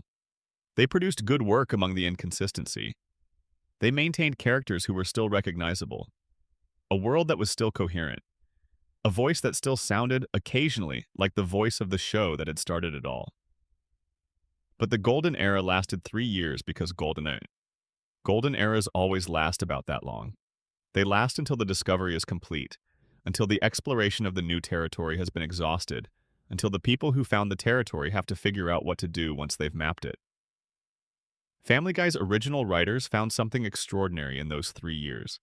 The show they made during that time is still worth watching, still worth understanding, still worth talking about in the quiet hours, when the lights are low and there's nothing left to do but think about the things that were genuinely good. If you've made it this far, you clearly love this show at least a little bit, and I hope this gave you a new way to think about what those first few years actually were and what made them work. Drop a comment below with your favorite episode from the original run. I read every single one, and I would genuinely love to know. If this kind of deep dive, laid-back storytelling is what you're looking for, There's a subscribe button right there that costs you exactly nothing. Come back anytime. There's always more worth talking about. Sleep well. End of script word count. Target 30,000 plus words estimated video. Runtime approximately 2.5 to 3 hours at standard narration pace. Expansion sections. Deepening the narrative section. 2 continued. The Simpsons' shadow and Family Guy's original position. One thing that is important to establish clearly, before we go any further into what made those 3 seasons work, is the cultural context into which Family Guy arrived. Because it did not arrive in a vacuum. It arrived in the specific and complicated shadow of The Simpsons, and understanding the nature of that shadow is essential to understanding what MacFarlane was actually doing. The Simpsons had premiered on December 17, 1989, nearly a full decade before Family Guy. By the time Family Guy arrived in January 1999, The Simpsons was in its 10th season and had already fundamentally redefined what American animated television was capable of. It had established, beyond any serious argument, that animation could be the vehicle for genuinely sophisticated storytelling. It had proven that adult audiences would watch animated shows and take them seriously. It had demonstrated that a cartoon family could be the basis for some of the most emotionally resonant and culturally insightful comedy on television. It had won Emmy Awards, generated decades of academic analysis, sold hundreds of millions of dollars in merchandise, and embedded itself in the popular imagination as one of the foundational works of late 20th century American culture. Into this landscape, Family Guy arrived with a premise that, on a surface reading, looked strikingly similar. Another animated family in a small American city. Another overweight, not particularly bright father. Another patient and capable wife. Another group of children trying to navigate their parents' K. Another talking animal character functioning as the voice of reason and commentary. The visual comparison was immediate. Critics who were paid to be uncharitable toward new things called Family Guy a Simpsons clone almost immediately upon its premiere, and the accusation had just enough surface plausibility to stick for years. But the accusation missed the actual relationship between the two shows. Family Guy was not trying to be The Simpsons. It was not even exactly trying to do what The Simpsons did. It was using the suburban animated family format as a starting point, the way that a poet might use a sonnet form as a starting point. Not to reproduce the form, but to use its structure as a scaffold on which to build something entirely different. What MacFarlane was building was shaped by his specific comedic sensibility, which was not Groening's sensibility. It came from different influences, had different priorities, and was after different things. Where The Simpsons at its best was a show about the tragedy and the tenderness of ordinary American life, about the way that good intentions and limited capacities combine to produce both hilarity and genuine heartbreak, Family Guy at its best was something that did not quite have an existing name. It was simultaneously colder and warmer. Colder in its willingness to go to darker places, to be more jaggedly offensive, to puncture sentiment with absurdism at moments when The Simpsons might have leaned into the sentiment. Warmer in its specific celebration of a certain kind of masculine friendship, of the drunken clam camaraderie between Peter and Cleveland and Joe and Quagmire, which had a genuine affection in it that The Simpsons' portrait of Homer's world did not quite replicate. The comedy was also structurally different in ways that would become more visible over time. The Simpsons used its narrative structure to drive its comedy. The jokes in a Simpsons episode tended to arise from the specific situation the characters were in, from the logic of the plot, from the way the characters responded to what was happening around them. Family Guy used narrative structure as one source of comedy, but not the only source, or even necessarily the primary source. The show was always willing to interrupt its narrative for a joke that had nothing to do with the narrative, to cut away from the story entirely for a gag that was unrelated to anything else in the episode. This is a fundamentally different comedic grammar, one that draws as much from television variety programming and sketch comedy as it does from the narrative comedy tradition that The Simpsons inherited from live-action sitcoms. That distinction is worth dwelling on because it explains both the strength and the eventual weakness of Family Guy's comedic approach. The strength is that a show with this kind of associative freedom can go anywhere. There is no narrative constraint that limits what kinds of jokes can appear in any given episode. The comedy is not imprisoned by what is happening in the plot. If something is funny, or if the writers think it is funny, it can be put in. This gives the writing room an enormous creative range that more narrative-constrained comedy cannot access. The weakness is that this freedom depends on being used with genuine discipline and judgment. The cutaway format only enhances rather than depleting the episode when each cutaway has been selected with real care. When the cutaway is genuinely funnier than continuing the main narrative at that point, when it is well positioned in relation to the setup that preceded it, when it is the right length, when it connects back to the story or the character in some way, even if that connection is oblique. When those conditions are met, the cutaway feels like a gift. When they are not met, when the cutaway is there simply because the writers needed to fill time or because someone in the room thought it was funny in isolation, it feels like an interruption. And a show that makes its audience feel interrupted is a show that has lost its relationship with them. In the original 3 seasons, the conditions for effective cutaway use were consistently met. In the revival seasons, they were met less and less often, and the format that had been the show's secret weapon became, by degrees, the primary exhibit in the case that the writing room had stopped caring about quality. Section 5 continued. The weight of the episodes left behind. When Fox canceled Family Guy for the second time in 2002, there were episodes in production that never made it to air on the network. This is worth knowing because it adds a particular poignancy to the end of the original run. The creative work continued past the moment of cancellation. Episodes were completed and waiting to be seen. And they were seen eventually, but not in the context the writers had intended. The episode Waste Not, Want Not was the most notable of the held-over episodes, eventually airing on Adult Swim well after the show's cancellation. There were also the completed Season 3 episodes that Fox had commissioned, but not aired during the broadcast season, which eventually reached audiences through the Adult Swim reruns and the DVD releases. These episodes represent the final output of the original creative team before the scattering and reassembly that the revival period would require, and some of them are among the finest work the show ever produced. Brian Wallows and Peter Swallows, the episode that won the Emmy for Outstanding Original Music and Lyrics, was one of those held episodes. Fox had refused to air it originally due to concerns about its content, specifically a song that dealt with Jewish stereotypes in a way that the network found too edgy. The episode eventually aired on Adult Swim in November 2003, more than a year after the show's cancellation, and it was received immediately as a piece of genuinely exceptional television. The song When You Wish Upon a Weinstein is a comedy musical number that does the thing that the best satirical songs always do. It uses the form of the thing it is satirizing, in this case the Broadway-style wish fulfillment ballad, to say something genuinely true about the subject of the satire. Peter genuinely needs someone to help him manage his finances. The song's warmth about its subject is real, which is what allows its comedy to land without malice.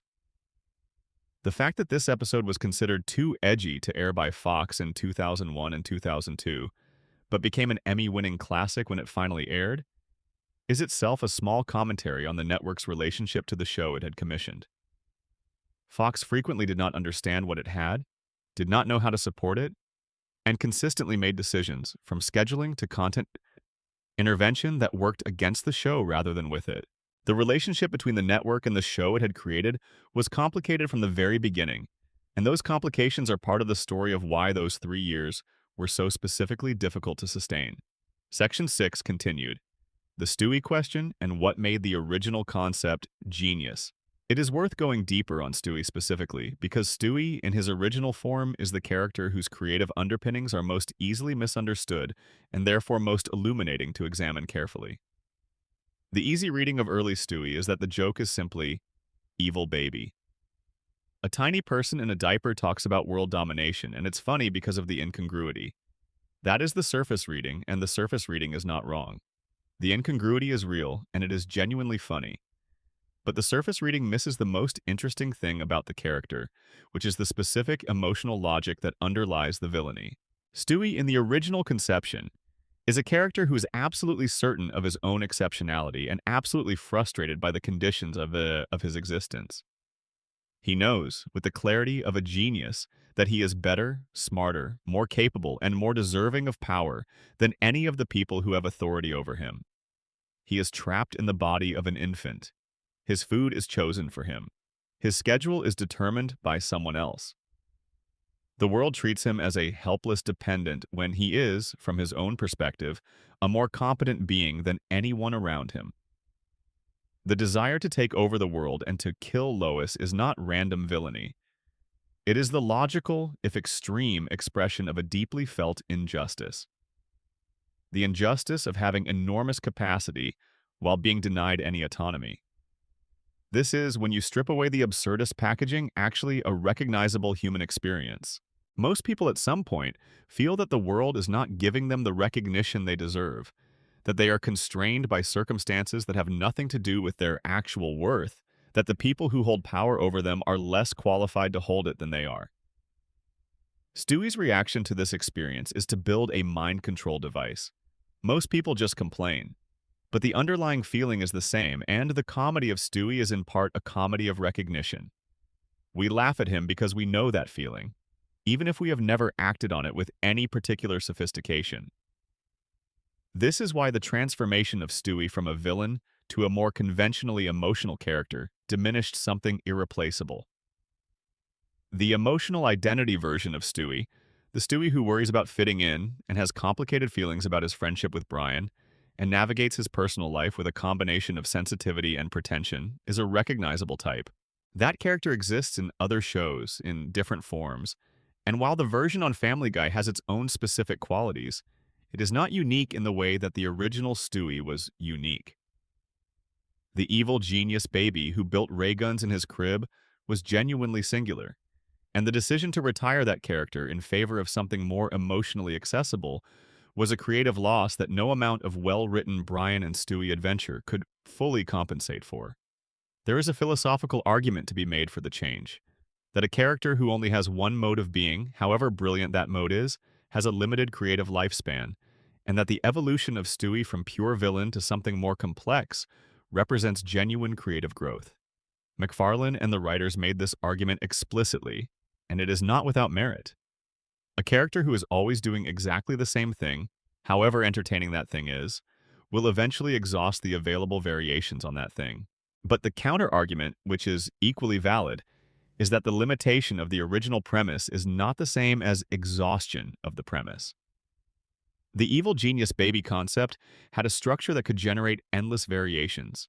New schemes, new targets, new allies, new machines, and new confrontations between the grandeur of Stewie's ambitions and the mundane reality of his domestic circumstances. The show ran far more seasons with the softer version of Stewie than it ever did with the original, which suggests that the running out of ideas argument was less a statement about the concept's actual limitations and more a failure of imagination on the part of the writers who had decided to move on from it. Regardless of the merits of the debate, what is certain is that the original Stewie was one of those rare television characters whose specific concept was so well matched to the specific form in which it was expressed that the removal of the concept was also the removal of something that could not be replaced. Every time Stewie appeared in his original form, there was a charge to the scene, an electricity that came from the fundamental strangeness of the concept and the commitment with which it was executed.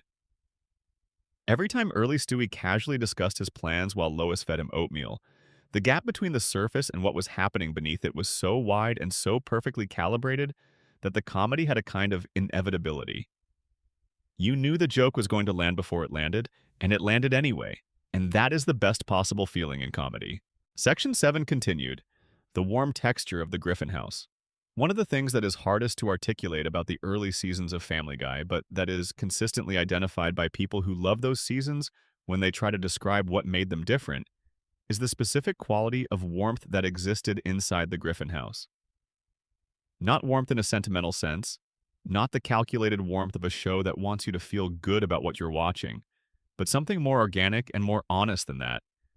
Something that felt like the actual temperature of a family that knew each other too well and loved each other anyway. The kitchen table scenes in the early seasons are a good example of what this looked like in practice.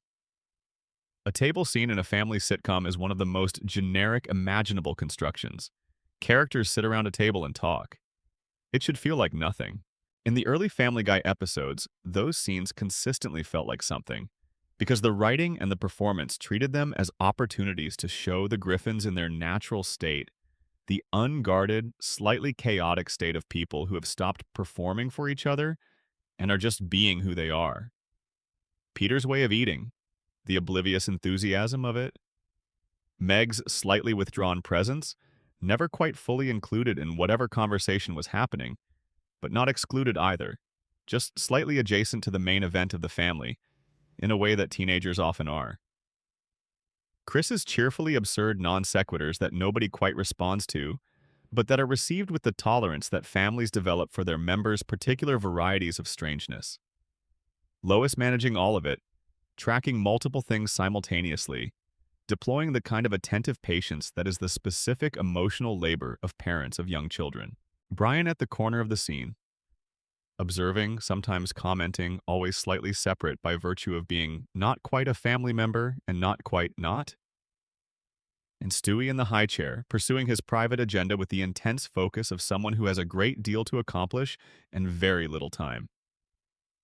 The early show understood that the comedy of a family is in the accumulation of these small details, in the specific patterns of behavior that develop when people spend enough time together to have internalized each other's rhythms. The jokes in those table scenes were not just jokes in the abstract. They grew from the specific texture of who these people were and how they inhabited each other's company. They were earned comedy, built on a foundation of characterization that the show had taken the time to establish carefully. This is what distinguishes comedy with genuine heart from comedy that merely simulates heart. In the former, the warmth is structural, built into the architecture of the characters and their relationships, impossible to remove without changing what the whole thing is. In the latter, the warmth is decorative, applied on top of the comedy as a softening agent, present in individual moments but not anchored in anything essential. The early Family Guy had structural warmth. The later Family Guy, increasingly, had decorative warmth at best, which is why the emotional moments in the revival seasons often felt slightly manufactured, slightly unconvincing, as if the show was performing sentiment that it no longer actually felt. The treatment of the various friendships in the early show is another dimension of this warmth. Peter's relationships with Joe, Cleveland, and Quagmire had a genuine specificity in the original seasons that was the result of careful, consistent characterization. Joe Swanson was introduced in the Season 1 episode, A Hero Sits Next Door, as a figure of genuine respect, a wheelchair-using police officer who had earned his community's admiration through evident competence and courage, and who earned Peter's grudging jealousy before earning his friendship. The specific way that Peter moved from jealousy to genuine regard for Joe over the course of that episode is a small masterpiece of character writing, because it showed Peter as a man capable of growth, capable of recognizing another person's worth, even when that recognition required him to lower himself a little. Cleveland Brown, Peter's neighbor and one of his closest friends, was in the original seasons a character of understated warmth and understated comedy, someone whose gentle, measured manner was itself a source of humor, in contrast to Peter's bluntness and Quagmire's corrigibility. Cleveland was the friend who listened, who offered reasonable counsel, who cared without displaying it ostentatiously. He was the emotional stabilizer of the group in the way that Lois was the emotional stabilizer of the household, and his presence in the drunken clam scenes gave them a balance and a completeness that worked even when he was not the primary focus of any given scene. Quagmire was, in the early seasons, somewhat less developed than the others but still consistent. A pilot and neighbor with a well-established reputation for philandering, played for comedy but without the cruelty that would later characterize some of his interactions with other characters. The humor around Quagmire in the early seasons was generally warm-spirited, playing with the social conventions around his behavior rather than endorsing or condemning it. Together, these four men at the drunken clam constituted something that a lot of sitcoms try and fail to create: a genuinely plausible friendship between adults. The specific quality of their interactions, the teasing and the loyalty and the casual ease of people who have been sitting at the same bar table for years, was written with enough internal consistency that it felt real. You believed these four people were actually friends, And because you believed it, the show's comedy, which often grew from things going wrong in the context of that friendship, had stakes that pure premise comedy cannot generate. Section 8 continued. The specific vocabulary of early Family Guy comedy. Comedy has its own specific vocabulary, its own technical tools and formal structures. And understanding the vocabulary that the early Family Guy used helps illuminate why it worked the way it did, and also why the later seasons, using a different vocabulary, worked differently. The primary technical innovation of the early show was the calibration of the cutaway gag. This has been discussed in broader terms already, but the specific technical dimensions are worth examining. In the best early season cutaways, the joke operated on at least two levels simultaneously. There was the surface joke, the content of the cutaway itself, the image or scenario that was presented. And there was the structural joke, which was the relationship between the cutaway and the setup that had preceded it, the specific way in which what you were seeing both fulfilled and subverted whatever expectation the setup had created. A good example is from the Season 2 episode I Am Peter, Hear Me Roar. Peter is in a situation where he needs to demonstrate that he understands feminist concerns, and someone says, in effect, that he has to understand what women go through. The cutaway that follows shows Peter in a parody of a feminine-coded situation that is itself a commentary on the specific ways that those situations are portrayed in popular culture rather than simply making fun of feminine-coded things. The joke is layered.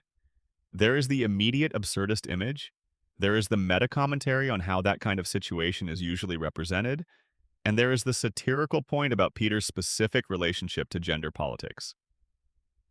3 levels of comedy in a 15-second cutaway. That kind of layered construction requires a particular kind of craft. It requires a writer who is thinking about the cutaway not just as a single joke, but as a system of connections.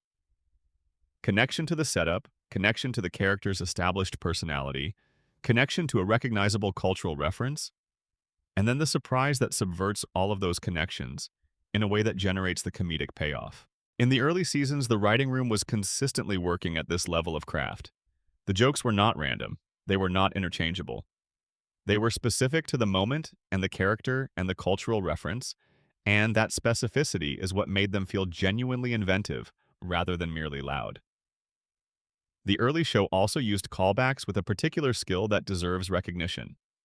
Callbacks in comedy are references to earlier jokes or earlier moments in the same episode or season, and they work when they are unexpected enough to feel like a discovery rather than a reminder. The best callbacks feel as if the show has been remembering something you forgot, and the re-encounter with the forgotten thing provides a specific kind of pleasure that is different from the pleasure of a joke you have not seen before. The early Family Guy used callbacks at both the episode level, circling back to something established in the first act at the end of the third act in a way that gave episodes a sense of satisfying structural closure, and at the seasonal level, returning to character dynamics and relationships in ways that acknowledged their history without being dependent on it. The musical numbers are another technical element worth examining because Family Guy from its earliest episodes was willing to use song in a way that very few comedies outside of musical theater were willing to commit to. The songs in the early seasons were not just comedy songs, not just jokes set to music. They were actual musical compositions with genuine melodic structure and harmonic sophistication, written by someone, specifically Walter Murphy, who understood how music worked and how to use musical form to do comedic work that prose could not do. You Want to Meet My Friends, the big band number from Season 2 in which Brian and Stewie are introduced to each other's worlds, has a genuine musical intelligence behind it that would be remarkable in a context where the goal was serious music making. In a comedy context, it is extraordinary. The willingness to commit to musical craft in service of comedy is itself a statement about how the early show understood the relationship between form and content. The form of a song does not merely carry the content. The form is itself expressive, and the early Family Guy was using musical form expressively in ways that demonstrated both a love for music as a thing and a sophisticated understanding of how that love could be turned into comedy. This is rare in television, and it was one of the genuinely distinctive things about the early seasons. Section 9 continued. The specific texture of each season. Season 1, in its 7 episodes, was about establishing the world, the characters, the tone, the comedic vocabulary. It was the densest season in terms of characterization per episode, because the writers had to do the most work in the least time. Each episode in Season 1 carried the weight of introducing something new while also being funny enough on its own terms to justify the investment. The animation was rough, the timing occasionally off, the specific calibration of the cutaway format not yet fully settled, but the foundation was solid and the voice of the show was already present and distinctive. Season 2, with its 21 episodes, was the show's creative peak by most measures. The writers knew who the characters were. The characters knew who they were. The comedic vocabulary was established, and the writers were fluent in it. The cutaways were working. The main narratives were working. The emotional beats were working. The specific genius of Season 2 is that it was a show operating at full capacity in terms of both craft and creativity, exploring the full range of what its premise and its characters could do, and doing it with an assurance that the first season was still finding and the third season would begin to lose. Road to Rhode Island is from Season 2. Brian in Love is from Season 2. Holy Crap is from Season 2. Da Boom is from Season 2. E Peterbus Unum is from Season 2. The density of great episodes in this season is remarkable. Season 3 is the most complicated of the three to characterize, because it was produced under the specific conditions of a show that had been canceled and brought back and was now operating in the knowledge of its own precariousness. The writing team, under the additional supervision of Daniel Palladino, who joined as an executive producer, produced 22 episodes, many of which represented the show pushing into new territory. Deeper emotionally, more ambitious structurally, more willing to take risks that might not fully pay off. A Mission Impossible is from Season 3. Brian Wallows and Peter Swallows is from Season 3. Screwed the Pooch is from Season 3. These are episodes that demonstrate a show growing up, becoming more confident in its ability to handle difficult emotional material through comedy rather than avoiding it. They also occasionally show a show that is straining to be more than it knows how to be yet, reaching for something that is just beyond its current grasp. That straining is not a failure. It is a sign of creative health, of a show that is not content to simply do what it already knows how to do. Section 10 continued. The adults in the room. What Fox understood and didn't. The story of Family Guy's first 3 seasons is in part a story about the relationship between a creative vision and the institutional context in which it has to operate. And the institutional context in this case was Fox in the late 1990s and early 2000s. Understanding that context is necessary for understanding why those seasons ended when they did, and under the circumstances they did.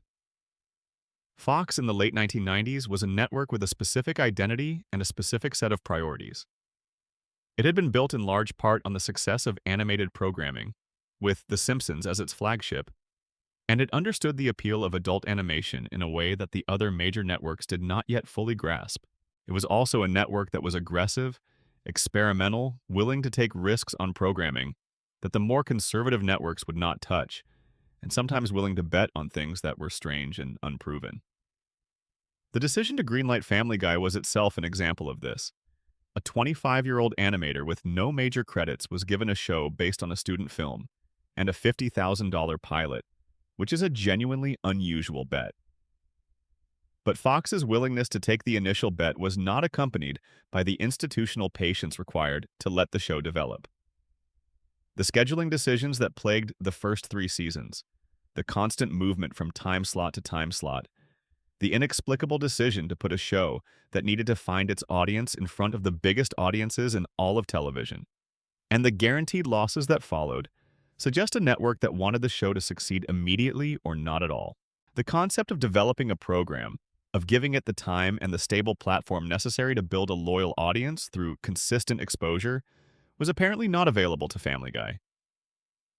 This is not entirely Fox's fault. Network television in the late 1990s was operating under competitive pressures that rewarded fast success and punished slow development. Advertising dollars followed ratings, ratings followed audience size, and audience size for a show competing against Friends and Survivor was inevitably going to be disappointing, regardless of the show's quality. The math was working against Family Guy from the beginning of the 3rd season, and no amount of patience on Fox's part would have made that math add up differently. But the way Fox handled the relationship with MacFarlane and with the show during those difficult years set a precedent for a complicated creative relationship that would continue to define things between them for the next 2 decades. The tension between a creator who had strong opinions about what his show should be and a network that had its own priorities and its own ideas about how to manage a struggling property was present from the beginning and never fully resolved. The early cancellations, the scheduling chaos, the refusal to air Brian Wallows and Peter Swallows, the decision to air episodes without MacFarlane's permission during the 2007 writers' strike. All of these were episodes in a longer story about the essential incompatibility between the show's creative identity and the institutional context in which it had to exist. MacFarlane's own feelings about Fox shifted over the years from the working relationship of a creator who needed a network to the public frustration of someone who had outgrown the constraints of the relationship and could not find a way to end it. His 2021 post criticizing Fox News programming, comparing his situation to a failing marriage, was not a sudden outburst but the visible surface of a dissatisfaction that had been building for years. And by that point, the show he was making was not the show that had created that dissatisfaction in the first place. The show of 2021 was a different thing from the show of 1999, shaped by 2 decades of compromise and institutional negotiation and commercial calculation. And the frustration of its creator was at least in part a frustration with what those forces had made of something he had once loved without complication. Section 11 continued. The particular quality of Peter and Lois. Among all the elements of the early show that contributed to its specific quality, the relationship between Peter and Lois Griffin deserves extended attention, because it was the emotional center of the entire enterprise, and because understanding what made it work is essential to understanding what the early show was actually doing. Peter and Lois in seasons 1 through 3 had a marriage that felt, against all the comedic odds, genuinely real. Not real in the way that a realistic drama's marriage is real, not real in the sense of being psychologically nuanced or cinematically complex, but real in the specific sense that the show seemed to understand what holds a marriage together between two very different people over a long stretch of time, and was using that understanding as the basis for everything that happened between them. What holds Peter and Lois together in the early show is not just love, though the love is present and evident. It is something more specific than love. It is mutual recognition. Each of them sees the other clearly in a way that people in long marriages develop, a kind of X-ray vision that cuts through the performance and the pretense directly to the actual person underneath. Lois sees Peter's foolishness, his selfishness, his profound incapacity for planning or caution, and she loves him, not despite these things but with full knowledge of them, because she also sees his genuine warmth and his genuine good intentions and his genuine capacity for joy, which are, she seems to have concluded long ago, worth the rest of it. Peter sees Lois's patience and her competence and her occasional manipulativeness and her deep desire for a life that is somewhat calmer than the one she has, and he loves her with the specific love of someone who knows he does not fully deserve what he has and is quietly grateful for it. That dynamic, the mutual recognition underneath the chaos, is what the early show built its emotional moments on. And it is what gave those moments their weight. When Peter apologized to Lois at the end of an episode, it was not just a comedic resolution. It was a gesture within a relationship that the audience understood well enough to receive as meaningful. When Lois told Peter she loved him in a moment of genuine exasperation, the contradiction between the exasperation and the love was not a joke at love's expense. It was an acknowledgement that love in a real marriage is always coexisting with exasperation, and that the coexistence is itself a kind of testament. The show lost this quality gradually in the revival seasons, as the characters were driven apart by the requirements of a different kind of comedy. The Peter of the later seasons did things that the Peter and Lois relationship of the early show could not have survived, and the show dealt with this by simply not confronting it, by having Lois maintain her attachment to Peter across behavior that bore no credible relationship to the Peter she had married. The marriage in the later seasons was a premise, a stable given that the comedy took for granted, rather than something that was actively being sustained by the choices the characters made. That shift from a marriage that was being maintained to a marriage that was being assumed is in microcosm the story of the whole show's decline from its original quality. The original show was actively maintaining things, maintaining the characters, maintaining the emotional authenticity, maintaining the warmth. The revival show was assuming those things had been banked and could be drawn on without needing to be renewed. And like any account that is only drawn on and never replenished, it eventually ran dry. Section 12 continued. The legacy in terms of other shows. The influence of Family Guy's original 3 seasons on subsequent animated television is worth documenting, because it is substantial and often uncredited. When people look at the landscape of adult animated comedy in the 2000s and beyond, they tend to focus on The Simpsons and South Park as the twin reference points. But Family Guy's original run deserves its own credit for specific contributions that those other shows did not make in the same way. The most obvious legacy is the cutaway gag format itself, which became widely imitated in ways that demonstrated both the power of the original and the difficulty of replicating what made the original work. American Dad, McFarlane's own second show, deliberately declined to use cutaway gags at all, which can be read as an implicit critique of the format's vulnerability to overuse. South Park's 2006 two-part episode Cartoon Wars, which featured a sustained, direct attack on Family Guy's cutaway approach, with its manatees selecting comedy, idea balls, satirical image, demonstrated that the format had become visible enough as a cultural object to be the subject of meta-commentary. Both the rejection and the critique are themselves forms of acknowledgement that the format had defined something important about a specific era of animated comedy. The specific emotional ambition of the early Family Guy, the willingness to use comedy as a vehicle for genuine feeling, also had influence on shows that followed. Bob's Burgers, which premiered in 2011 and has consistently been one of the most emotionally intelligent animated comedies on television, was made by people who had watched Family Guy and taken seriously its early season argument that an animated family could be the basis for genuinely warm human storytelling. The difference between Bob's Burgers and the later Family Guy is instructive. Bob's Burgers maintained the commitment to warmth and character that Family Guy demonstrated was possible, while Family Guy itself abandoned that commitment in favor of the shock and spectacle approach of its middle and later seasons.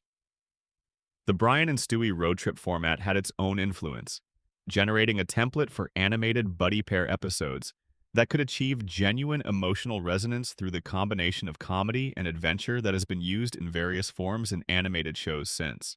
The specific achievement of Road to Rhode Island, the way it used the physical journey as a structure for an emotional journey that arrived at something genuinely moving, was noticed by people in the industry and has informed the way that animated comedies approach character-focused special episodes ever since.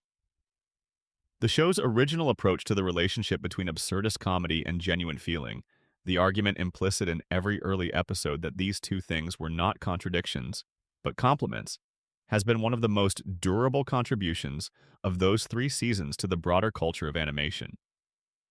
It is an argument that has been made by other shows before and since, but Family Guy made it at a specific cultural moment and in a specific way that gave it particular visibility and influence. Epilogue: the thing that cannot be recovered.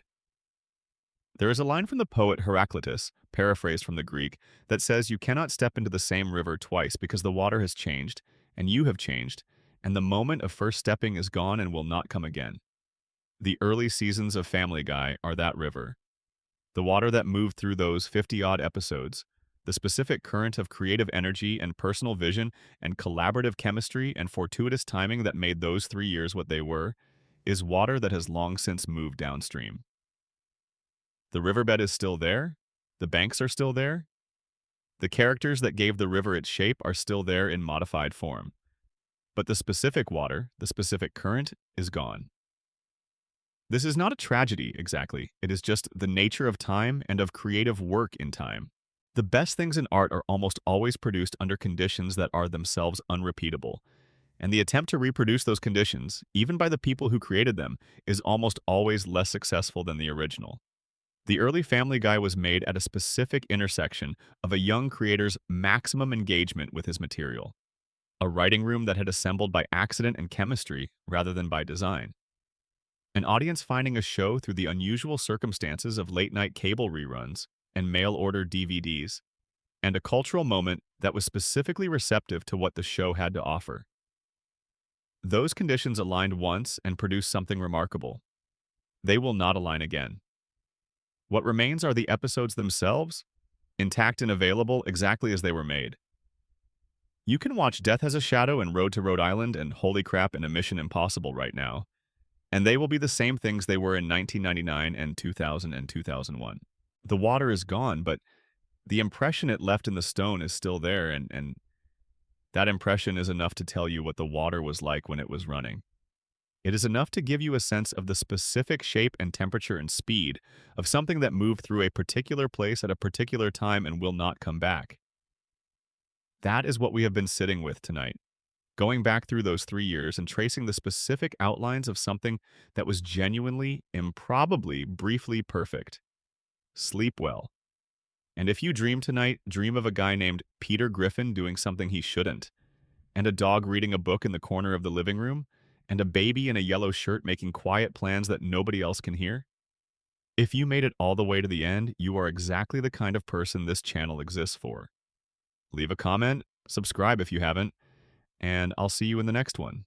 Additional deep dives. The voice cast and what they brought to those 3 years. No examination of what made the original 3 seasons of Family Guy work would be complete without a sustained look at the voice cast and what they contributed. Voice acting and animation is a discipline that gets significantly less critical attention than screen acting, partly because it is invisible, partly because the public tends to attribute a character's qualities to the writing rather than to the performance. But the performance matters enormously in animation, more in some ways than in live action, because the voice is the only direct human element in the character. Everything else, the design, the movement, the expression, is mediated through drawing and animation. The voice is the thing that comes directly from a person to your ears without interpretation. Seth MacFarlane voicing 4 main characters simultaneously was itself a remarkable technical feat. Peter, Brian, Stewie, and Glenn Quagmire were 4 entirely distinct voices with 4 entirely distinct rhythms and 4 entirely distinct emotional registers, and MacFarlane moved between them not just from scene to scene, but sometimes within scenes, in situations where characters were reacting to each other. Each voice was fully inhabited in a way that went beyond mimicry or comic exaggeration into something closer to actual characterization. Each voice told you something specific and true about the person speaking, something that complemented and deepened what the writing was doing, but was not entirely dependent on it. Peter's voice was crucial. The specific quality of it, the slightly nasal, slightly uncertain quality that suggested a man who was always slightly surprised by his own words, was not just a funny sound. It was a characterization choice that consistently signaled something important about Peter. This was a man for whom language was a tool he had not fully mastered, who was usually figuring out what he meant by the act of saying it. There was an improvisatory quality to the vocal performance that made Peter's dialogue feel like thinking out loud, which is exactly what a character like Peter should sound like. Brian's voice was the inverse. Where Peter's voice suggested improvisation, Brian's suggested composed thought, each sentence placed deliberately, each pause calculated. The dry wit of Brian's humor was carried as much by MacFarlane's timing and by the specific quality of his vocal register, a quality that suggested a kind of weary intelligence, someone who has been the smartest person in the room for long enough to no longer find it entertaining, as it was by the actual content of the lines. The voice created the comedy before the words finished it. Stewie's voice was the most technically demanding and the most creatively original. The British RP accent that MacFarlane used for Stewie was not simply an affectation. It was a statement about Stewie's self-concept, about the way he imagined himself and the world he believed he should inhabit. And MacFarlane's ability to use that accent as a comedic tool to calibrate the exact degree of menace and pomposity and occasionally genuine vulnerability within it was a constant source of comedy that the writing could depend on to deliver, even when a given line was not exceptionally clever on its own. The voice made Stewie funny in ways that the script only partially accounted for, and the best Stewie moments are those in which MacFarlane's performance finds something in the character that the writing had not quite specified. Alex Borstein as Lois brought a warmth and a groundedness to the character that was absolutely essential for the show's emotional architecture to function. The specific challenge of voicing Lois was to make a character who was patient and competent and occasionally long-suffering in ways that could easily read as dull or flat, feel instead like the most grounded and real person in the room. Borstein solved this with a voice that suggested genuine internal life. Lois's responses to the chaos around her always sounded like the responses of someone who was thinking, who had her own perspective on what was happening, who was not simply reacting to the others but existing independently and finding herself in continuous, affectionate collision with them.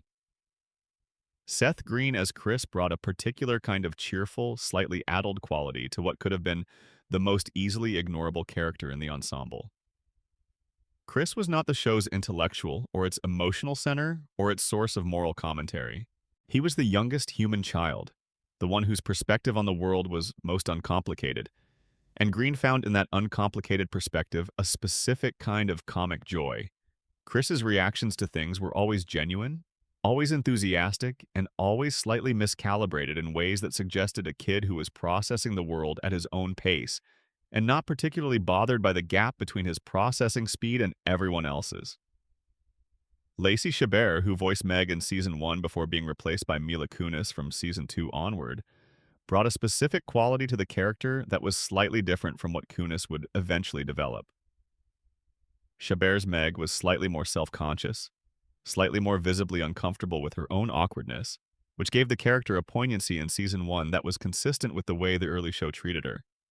As an ordinary teenager whose ordinariness was itself a kind of story, Mila Kunis brought something different to the role.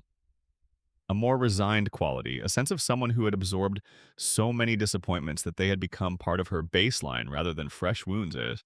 And this quality would deepen and become more complex as the show went on, and the character's situation became increasingly difficult. The voice cast was therefore not simply a technical delivery mechanism for the writing. It was a creative contributor in its own right, adding dimensions to the characters that the writing could work with and build on, but could not fully create on its own. The chemistry between the voices, the way they interacted and responded to each other in scenes, was itself a creative texture that gave the show much of its specific warmth. When Peter and Brian had a conversation in the living room, the interaction between McFarlane's two very different vocal characterizations created a kind of comedy that existed in the space between the words, in the specific way one voice played off the other, and that comedy was inseparable from the performances themselves. The episode structure, a closer look at how the early show built its stories. The structural sophistication of the early Family Guy episodes is something that deserves more specific attention than it typically receives, because the show's reputation for cutaway-driven randomness has obscured the fact that the best early episodes were built on genuinely solid narrative architecture. Take the episode Peter Griffin, Husband, Father, Brother, the Season 2 episode in which Peter discovers that his great-great-grandfather may have been an African-American slave. The episode has a clean three-act structure. Peter discovers the potentially unsettling information about his ancestry, reacts to it with a combination of denial and overcorrection, and eventually arrives at a resolution that is both funny and surprisingly honest about the complexities of American history and identity. The cutaways in the episode are used sparingly and purposefully, each one arriving at a moment when the cutaway can illuminate something about Peter's specific relationship to the material, rather than simply providing a random joke. The episode does not pretend to resolve anything that cannot be resolved, which is itself a form of narrative honesty. Or consider the episode Let's Go to the Hop, in which Peter goes undercover at Meg's high school in an attempt to stop the spread of drug use among teenagers. The episode is structured around the tension between Peter's relationship with his daughter and his newfound popularity among the student body, and it handles this tension with a consistent logic. Peter's failure as a father in this episode is not random cruelty, but the specific kind of failure that results from someone wanting to feel special in a way that they have never felt special, and being willing to compromise something important in order to get that feeling. It is a recognizable human failure, and the episode treats it as such, using the comedy to illuminate the feeling rather than simply to mock the behavior. These structural qualities, the clarity of the central conflict, the consistent use of comedy in service of character rather than at its expense, the willingness to arrive at emotional places through comedic means, were the product of deliberate choices by a writing team that cared about story as much as it cared about jokes. The early show understood that the best jokes are the ones that are doing two things at once: making you laugh and making you feel something, or making you laugh and making you understand something that you did not understand before. The comedy and the structure were not separable in those early episodes. They were the same thing, working together. This is why removing the structural integrity from the show, as the later seasons increasingly did by substituting cutaway collections for actual narratives, did not just make the show less satisfying as a story. It made the comedy less funny because the comedy was dependent on the structure for much of its effect. A joke that exists in isolation, without context or character or narrative momentum behind it, is a weaker joke than the same joke embedded in a story where you care about the people and the situation. The early show understood this. The later show forgot it. The cultural moment. Why 1999 to 2002 was the perfect time. The specific cultural moment into which Family Guy arrived, the last years of the 20th century and the first years of the 21st, was particularly receptive to what the show had to offer. And understanding this context helps explain why those 3 years had the impact they did, even with the modest ratings. The late 1990s in American popular culture were a period of what might be called ironic detachment, in which the dominant posture of entertainment was a kind of knowing distance from sentiment, a resistance to sincerity that valued cleverness over feeling and sophistication over warmth. The Seinfeld school of comedy, in which characters were deliberately kept at emotional arm's length, and the comedy depended on the audience's willingness to find the characters' emotional limitations, amusing rather than troubling, was the cultural dominant. Reality television, which would accelerate this tendency, was just beginning.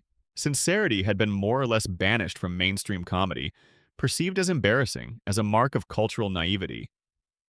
Family Guy at its early best was doing something more complicated than either pure irony or pure sincerity. It was using irony and absurdism and edge as the surface texture of something that was, at its core, genuinely warm and genuinely invested in its characters. This was a specific and risky move. Too much sincerity would have made the show feel maudlin and out of step with the cultural moment. Too little would have made it feel cold and empty. The calibration the early show maintained, ironic on the surface but warm at the core, was culturally unusual and culturally valuable precisely because it offered something that the dominant ironic mode did not offer: the possibility of feeling something while also laughing. The early 2000s cultural shift following the events of September 2001 made this quality even more valuable. The ironic detachment of the late 1990s became much harder to sustain in a world that had been reminded, with brutal clarity, that real feeling and real consequence were not subjects for performance. Comedies that had previously seemed culturally savvy suddenly seemed slightly hollow in their refusal of genuine feeling. Family Guy, with its underlying warmth and its genuine affection for its characters, was better positioned to survive this cultural shift than a lot of other comedy would have been because it had never been purely ironic. It had always had something under the irony that was real. This is one reason why the Adult Swim reruns, which started airing after September 2001, found such a large and loyal audience. The show was offering something that the cultural moment needed: comedy that did not ask you to suppress your feelings in order to enjoy it, that in fact required you to have feelings and to let them be moved. What the original show said about class and working class life. One dimension of the early Family Guy that tends to get overlooked in discussions of the show's quality is its specific engagement with class and with working class American life. This is not a show that was made by or primarily about wealthy or educated people, and the early seasons wore that identity with a confidence and a specificity that was uncommon in the landscape of late 1990s American television. Peter Griffin worked at a toy factory. He drank the cheapest beer. He wore the same shirt and the same glasses and the same pants in every episode, which is the costume language for a character whose wardrobe is not a source of creative expression, but simply what he owns. His friends were a cop, a neighbor, and an airline pilot, which is to say they were people who worked for a living, people whose lives were structured around the practical demands of getting through the week. The Griffins lived in a house that was solidly unremarkable, the kind of house that millions of working-class Americans live in. with furniture that had been bought for practicality rather than aesthetics, and a kitchen that was slightly too small for the family using it. This setting was not just background, it was the context that made the comedy meaningful. Peter's specific stupidities were the stupidities of someone navigating a world that is complicated in ways that his education has not prepared him for, making mistakes not out of privilege but out of the genuine limitations of his understanding. His aspiration to be a better father, a better husband, a more capable person, was the aspiration of someone who knew he fell short by a certain standard and was trying to close the gap even as the gap kept expanding. There is something recognizable and even dignified in that aspiration, and the early show treated it with the kind of respect that comedy often refuses to working-class subjects. Lois's background, the wealthy Pewterschmidt family from which she had walked away to marry Peter, provided the show with an interesting class tension that the early seasons used well. Lois had chosen her life, which meant she had rejected a specific set of values and possibilities in favor of a different set, and the show occasionally allowed the comedy to acknowledge the weight of that choice. The things she had given up, the things she had gained, and the specific quality of contentment that comes from choosing something you were not expected to choose. The Drunken Clam, the bar where Peter and his friends spent so much of their time, was itself a carefully observed piece of class-specific setting. There are bars that look exactly like the Drunken Clam in every city and town in America. Bars where the same small group of men has been sitting at the same table for years, talking about the same things they have always talked about, navigating the specific consolations and frustrations of lives that have turned out roughly as expected. The comedy of those scenes in the early show was the comedy of recognition, of a portrayal of a specific social world that felt accurate rather than performed.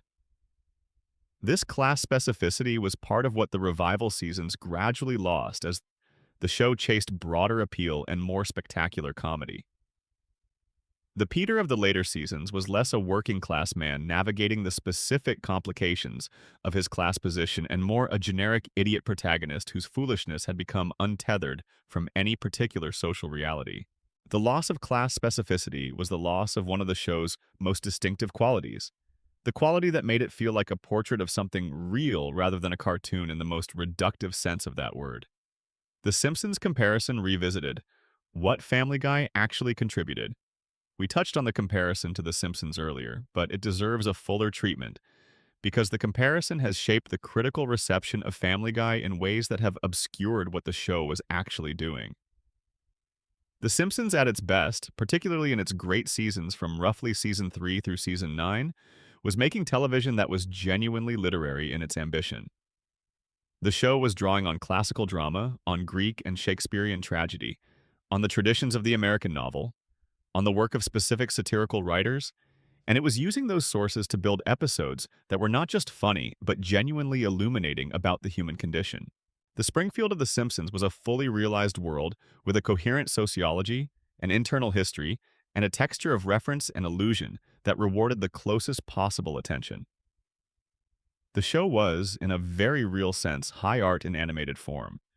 Family Guy was not making that argument about itself, and it would have been the wrong argument to make. Its ambition was different, not to be literary, but to be, in the best possible sense, televisual. To use television's specific properties, the channel surfing associativeness, the pop culture fluency, the capacity for rapid tonal shifts, the intimate domestic setting, as the basis for a kind of comedy that was native to the medium in a way that the more literary comedy of The Simpsons was not.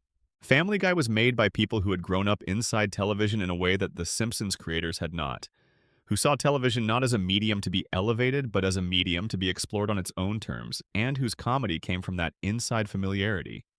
This is why the cutaway gag, which is the most distinctively television-native comedic form Family Guy developed, could not have come from The Simpsons.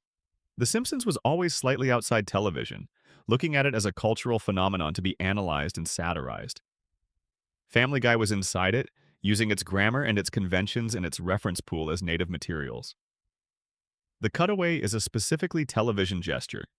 It borrows the remote control experience of channel surfing, the sudden jump to something else that makes no narrative sense, but that makes complete sense in terms of the associative logic of television viewing, and it turns that gesture into a comedy form. When it works, It works because of this specifically televisual quality. It gives the audience the pleasure of the unexpected cut, while also giving them the pleasure of a joke. Two pleasures that are distinct but that reinforce each other. When it does not work, when the cutaway is there simply because it can be rather than because it should be, the gesture reveals its own arbitrariness, and arbitrariness is the enemy of comedy. The early show was aware of this. The cutaways in the first 3 seasons were not arbitrary. They were chosen with an understanding of what specific moment in the episode needed. The specific kind of relief that only a cutaway could provide, what associations a given setup would trigger in a culturally fluent audience, and how long the cutaway could last before it overstayed its welcome. This awareness was the product of a writing room that thought carefully about the form as well as the content of the comedy, and it is one of the things that made those early seasons worth studying rather than simply worth watching. The Road to series and what it represented. The Road to a series of episodes deserves its own extended examination, because it was not just a popular format within the show, but a creative achievement that demonstrated something important about what Family Guy could be at its highest aspirations. Road to Rhode Island, the original episode, was the first indication that Brian and Stewie together produced a different kind of chemistry than either of them produced in other combinations.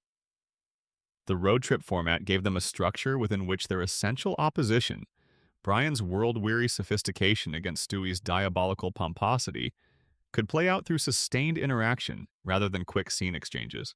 The extended time together forced them to actually deal with each other, to react to each other's qualities, to arrive at a kind of reluctant mutual regard that was more emotionally complex than a straightforward friendship. The episode's willingness to introduce genuine emotional stakes, the subplot about Brian finding his birth mother, and the specific quality of melancholy that attended that discovery, the sense of someone confronting a loss that has defined them without knowing it, was not the expected move for a first adventure in what could easily have been a pure comedy format. The writers made that move anyway, and the result was an episode that did something that very few animated comedy episodes do. It made you feel something that was complicated and real without undercutting the feeling with a joke. The subsequent Road to episodes, Road to Europe in Season 4, Road to Rupert in Season 5, Road to Germany in Season 7, and others in the later seasons maintained varying degrees of quality. But the format itself, the extended adventure that puts two characters in sustained contact with each other, and uses the physical journey as a mirror for an emotional or psychological journey, remained one of the most productive templates in the show's history. When the episodes worked, they demonstrated that Family Guy was capable of a sustained, patient, emotionally intelligent kind of comedy that its reputation for cutaway chaos sometimes obscured. When they did not work, they demonstrated the difficulty of maintaining the specific quality of the original, the challenge of finding the right balance between comedy and feeling, in a format that depends on both. Road to Rhode Island is, by any measure, one of the 50 or so finest episodes of American animated television ever produced. It is not fine in the way that the best Simpsons episodes are fine, with their literary ambition and their structural perfection. It is fine in a different way. It is human, it is warm, it is funny and sad in the same breath, and it knows exactly what it is trying to do and does it with a confidence and a precision that very few episodes of television achieve. That it came from a format that would eventually become routine and sometimes mechanical is a testimony to the difficulty of maintaining creative excellence over time, and to the specific preciousness of those early moments when a creative idea is still new enough to be done for the first time. The humor about death and what it revealed about the show's courage. One of the more striking qualities of the early Family Guy was its willingness to make comedy about death. This is not as common as it might seem. Most comedies treat death as a tone breaker, as the subject that requires the comedy to pause and become something else, a drama or a eulogy, before returning to the comedy. The early Family Guy treated death, including the deaths of recurring characters and major plot-relevant figures, with the same mixture of genuine feeling and dark humor that it brought to everything else. The episode Death is a Bitch, from Season 2, in which Peter learns that he is terminal and then tries to fake his own death to escape the financial consequences of his medical situation, brought the Grim Reaper into the Griffin family's living room as a specific character. Annoyed, Barbie dies, professionally burdened, and eventually hospitalized himself when Peter accidentally injures him during an argument. The episode uses death as a comedic premise, which is not unusual, but it also uses the premise to say something about Peter and about what drives him: his terror of mortality, his tendency to try to solve serious problems with dishonest shortcuts, and his underlying genuine love for his family, even when he is behaving worst. The comedy about death in those early seasons was never flippant in the specific sense of being indifferent to the weight of the subject. It was flippant in the better sense. It acknowledged the weight and used the comedy to find a way to approach the weight obliquely, the way that dark humor has always allowed human beings to approach the subjects that are too large and too serious to look at directly. This is one of the oldest and most legitimate functions of comedy, and the early Family Guy performed it with a skill and a sensitivity that demonstrated real understanding of what comedy can do at its most serious. The question of legacy in an era of endless content. We are living in a moment of extraordinary abundance when it comes to animated comedy. There are more animated shows, more streaming platforms producing them, more international animation finding Western audiences, more experimentally structured animated content than at any previous moment in the history of the medium. The landscape that Family Guy entered in 1999 and that it helped to shape is now almost unrecognizable in its density and its variety. In this landscape, what does the legacy of the original 3 seasons of Family Guy actually look like? What does it mean for a show's foundational creative period to have influence when the specific things it was influential for, the adult animated family sitcom format, the cutaway gag format, the specific blend of edge and warmth, have all become common enough to be taken for granted, my dear? The answer, perhaps, is that the legacy of those 3 seasons is less about the specific formal innovations and more about the implicit argument they made about what animated comedy could be. The argument that animation was a mature medium capable of genuine emotional sophistication as well as spectacular absurdism, that a cartoon family could be the basis for stories that were funny and also genuinely moving, that the gap between the surface comedy and the underlying feeling could be a source of strength rather than a contradiction. These arguments have been absorbed so thoroughly into the culture of animated television that they no longer need to be made explicitly. They are simply assumed. That assumption is part of the legacy. The shows that came after Family Guy, the ones that maintained the ambitions its original seasons had demonstrated, did so in part because Family Guy had proven those ambitions viable. It had shown that audiences would respond to animated comedy that asked something of them emotionally, that they did not need the animation to be a reassurance that nothing was really at stake, that they were willing to feel something while laughing at something, and that the combination of the two was, in fact, the best possible thing that comedy could offer. Those 3 years made that argument, made it clearly, made it entertainingly, made it in 50-odd episodes that are still available and still worth watching. The argument has been heard and has shaped everything that came after it, even when what came after it was less rigorous in pursuing the argument's implications than the original had been. That is a legacy worth naming. 3 years of television that changed, in small but real ways, what people thought was possible in the medium. It is not nothing. It is, in fact, quite a lot. End of full script. Thank you for watching Uncle Guy Lore. Sleep well. The final piece. The night it all began and the world that received it. January 31st, 1999. A Sunday night in America. The Denver Broncos are beating the Atlanta Falcons in Super Bowl 33, with John Elway playing what would turn out to be the final game of his career. The score at halftime is Broncos 17, Falcons 3. The Broncos will win 34-19. Millions of people are watching on Fox, the network that has the broadcast rights this year. The halftime show features Big Bad Voodoo Daddy and Stevie Wonder and Gloria Estefan. The commercials cost somewhere around $2 million per 30-second slot, which feels like an extraordinary amount and will seem modest by comparison to what Super Bowl advertising will eventually cost in the decades ahead. When the game ends, a significant portion of the American television audience is still parked on Fox. Some of them are half paying attention. Some of them are cleaning up from the Super Bowl party. Some of them are genuinely curious about what the network is going to put on after one of the most watched sporting events in television history. And then something unusual happens, something that does not happen very often in the history of television.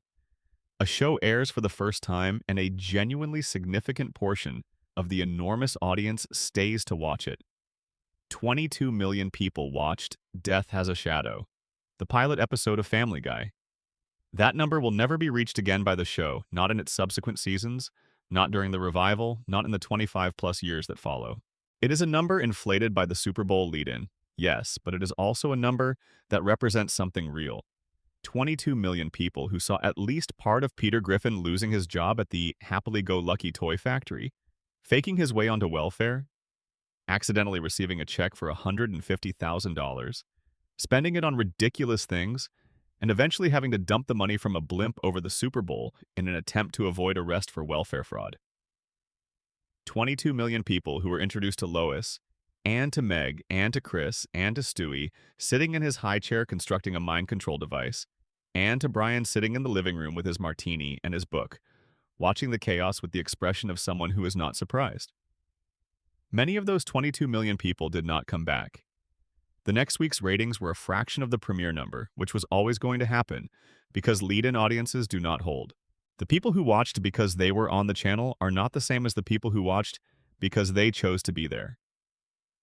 The show had to earn its smaller but more committed subsequent audience episode by episode, and the evidence of seasons 1 and 2 is that it was doing exactly that, earning its audience the old-fashioned way by being genuinely good.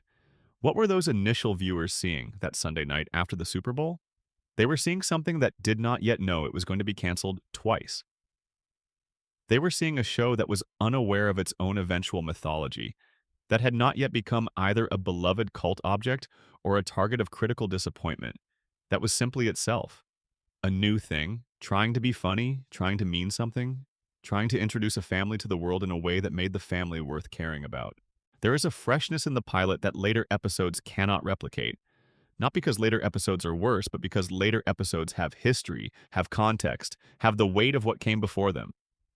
The pilot has none of that weight. It is just a beginning. And beginnings have a specific quality that endings and middles do not have. A beginning is all potential. Everything is still possible. The show has not yet made the choices that will define it, has not yet taken the paths that will close off other paths, has not yet become what it is going to be rather than what it could be. The pilot of Family Guy, watched now, has that quality of unformed potential, of something that is still gathering itself, still deciding what it wants to say and how it wants to say it. And that quality is its own specific form of beauty. The 5 months between the Super Bowl premiere and the season finale, Brian.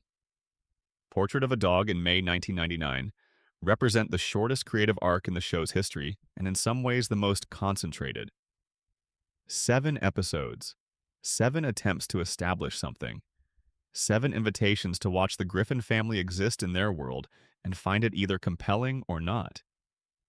The people who found it compelling, who bought the DVDs in 2003 and watched the Adult Swim reruns and drove the show back to life by sheer audience enthusiasm, were responding to something they had found in those 7 episodes and in the 21 that followed in Season 2 and the 22 that followed in Season 3. They were responding to the specific texture of those original 50-odd episodes, the specific thing that was there, and that is very difficult to put into words, but that is immediately recognizable to anyone who has felt it. Let me try to name it one more time. The thing that was there in those 3 years, and that has been harder and harder to find in what came after, is something that might be called creative sincerity. The sense that the people making the show were completely invested in it, were not going through the motions of making a television product, but were actually trying, with full engagement and full effort, to make something they believed in. Creative sincerity does not guarantee quality, because you can be sincerely engaged with something that does not work. But the absence of creative sincerity in a long-running show is always detectable, and it is always damaging. It manifests as a certain flatness, a certain mechanical quality to the humor, a certain sense that the show is executing a formula rather than following an impulse. The formula can produce acceptable television. It can produce episodes that are technically proficient, that hit the expected beats, that generate the expected laughs at the expected moments. What it cannot produce is the thing that the best episodes of those original 3 seasons produced, the specific surprise of comedy that comes from a place of genuine feeling. The joke that makes you laugh and also makes you feel something true. The character moment that you were not expecting and that arrives with the force of recognition rather than calculation. The ending that closes the episode without exactly resolving it, leaving you with the sense that these people are going to keep living in their world after you stop watching them, which is the specific quality that distinguishes a real fiction from a performance of one. Those 3 years had that quality. Not always. Not in every scene of every episode, but consistently enough, persistently enough, that the overall texture of those seasons felt alive in a way that long-running television most rarely manages to maintain. The people watching at home could feel the investment of the people making the show, and that mutual investment, the creator's investment in the work and the audience's investment in return, is what produces the specific alchemy of beloved television. The alchemy burned hot for 3 years. Then the show was canceled and scattered and eventually resurrected, and the alchemy was reconstructed with more difficulty and less complete success.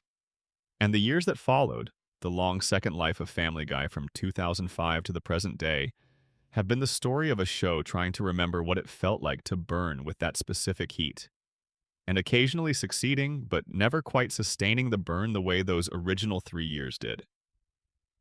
This is not a tragedy. Good Things ending is not a tragedy.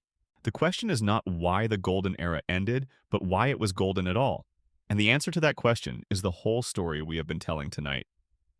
The young animator with his student film and his $50,000, the writing room assembled by chemistry and circumstance, the characters who arrived fully formed and found their humanity in real time over 50 episodes. The specific cultural moment that was ready for what they had to offer, the Adult Swim reruns that preserved what the network had failed to protect, and the audience that recognized itself in a cartoon family in a small fictional Rhode Island city and decided to love them enough to bring them back from the dead. 3 years. That is all it took to make something that would be remembered for decades. That is all it took to build a world that millions of people wanted to live in, even briefly, even in the imperfect form of the revival seasons, even in the late-night reruns on cable channels, even in the fragments and clips that circulate on social media as remnants of something that no longer exists in quite that form. 3 years to make something permanent. That is the gift of those seasons. Not just what they were when they were new, but what they became when they were finished. A record of a specific creative moment, a document of what it looks like when comedy is made with full engagement and genuine warmth, a standard against which everything that came after has been measured and found, by turns worthy and wanting. The standard does not diminish the later work entirely. It contextualizes it. It reminds you of what was possible, and therefore of what you are entitled to ask of television comedy in general, and of this particular show in specific. And that reminder is useful. It is useful because television has a tendency to settle for less than its best possibilities, to let the economics and the institutional pressures and the fatigue of long production cycles drive it toward the path of least resistance. The original Family Guy was not taking the path of least resistance. It was taking the harder path, the path that required genuine investment and genuine risk and genuine creative courage, and the result was the thing those 3 years produced. The lasting thing. The thing that people are still watching and still talking about more than 25 years after it first aired, on a Sunday night in January after the Super Bowl, when the world was still finding out what it was. Sleep well. Thank you for spending this time here. This is Uncle Guy Lore, and I will see you in the next one. Coda, a few more things worth saying before we go. There is one more thing worth saying about the 3 golden years, and it has to do with something that rarely comes up in discussions of what made the early Family Guy special. It has to do with restraint. Comedy that works, comedy that genuinely lands in the way that the best early Family Guy episodes consistently landed, is as much about what it does not do as about what it does. The pacing of a joke depends on knowing when to stop. The emotional weight of a character moment depends on knowing how much is enough. The specific pleasure of a well-constructed cutaway gag depends on it ending before it has run out of momentum. All of these things require restraint. The discipline to leave space in the comedy for the audience to inhabit, to trust that less is more in a way that the compulsive desire to fill every moment with content tends to undermine. The early Family Guy had this restraint. The episodes did not feel overfull. The cutaways arrived, made their point, and departed. The main narrative moved at a pace that felt organic rather than rushed or padded. The emotional moments landed and were not immediately diffused by a joke. The shows understood that comedy is a rhythm, and rhythm requires silence as well as sound, that the pause between the notes is as important as the notes themselves. This restraint is related to confidence. A show that is confident in its material, that believes in what it has made, can afford to let the material breathe, can afford to trust the audience to receive it without being told how to receive it. A show that is uncertain of its material rushes it, packs it, tries to compensate for its insecurity through volume and density and the relentless accumulation of more. The early Family Guy, which had every right to be uncertain, was somehow confident. It moved at its own pace. It did not try to overwhelm you. It simply presented itself and waited to see if you were paying enough attention to appreciate what it was doing. That confidence, born from genuine creative conviction rather than from commercial success or critical approval, was one of the show's most attractive qualities and one of the things most difficult to replicate after the revival. By the time Family Guy came back in 2005, it was confident in a different and less useful way. Confident because of its mythology, because of its cult status, because of the remarkable story of its resurrection from cancellation. That is a kind of confidence that tends toward self-congratulation rather than genuine creative risk-taking. And it is a kind of confidence that can produce a show that is assured rather than alive. The early show was alive because it was uncertain, because it was discovering itself in real time, because every episode was a bet that what it had to offer was worth your time. That bet is what made the watching feel like participation. You were not just receiving what the show had decided to give you. You were in a conversation with a show that was still figuring out what it wanted to say, and the conversation was alive in the way that all genuine conversations are. Unpredictable, sometimes awkward, sometimes brilliant, always worth having. That is the final thing about those 3 years. They were a conversation, not a broadcast. And like the best conversations, they left you feeling that you had been somewhere together, that something real had happened, that the time had not been merely spent, but genuinely used. 3 years of that kind of television, 3 years of animation that managed to be, against all the odds and all the pressures of commercial television, genuinely alive. It is more than enough to be worth remembering, more than enough to be worth going back to, more than enough to explain why, more than 25 years later, people are still lying in the dark and thinking about what it was. Like, subscribe, comment where you're watching from. Good night. The technical craft of making animation. Funny. What the directors did. One thing that almost never comes up when people talk about why Family Guy's early seasons worked is the contribution of the directors. Animation directing is a different discipline from live-action directing, but it is no less creative and no less consequential for the final quality of the work. The directors of the early Family Guy episodes made choices in how the animation moved, in how scenes were staged, in the timing of cuts and reactions that contributed substantially to what made the comedy work. Dan Povenmire, who directed Road to Rhode Island and several other episodes in the show's early run, has spoken about the creative latitude that MacFarlane gave him on those episodes. MacFarlane reportedly told him about a sequence he needed to fill to do whatever he wanted with it, that he trusted Povenmire's instincts. That degree of trust between a showrunner and a director is unusual, and it produced results that were unusual. Sequences with a visual inventiveness and a comedic timing that went beyond what the script specified and drew on the director's own creative sensibility.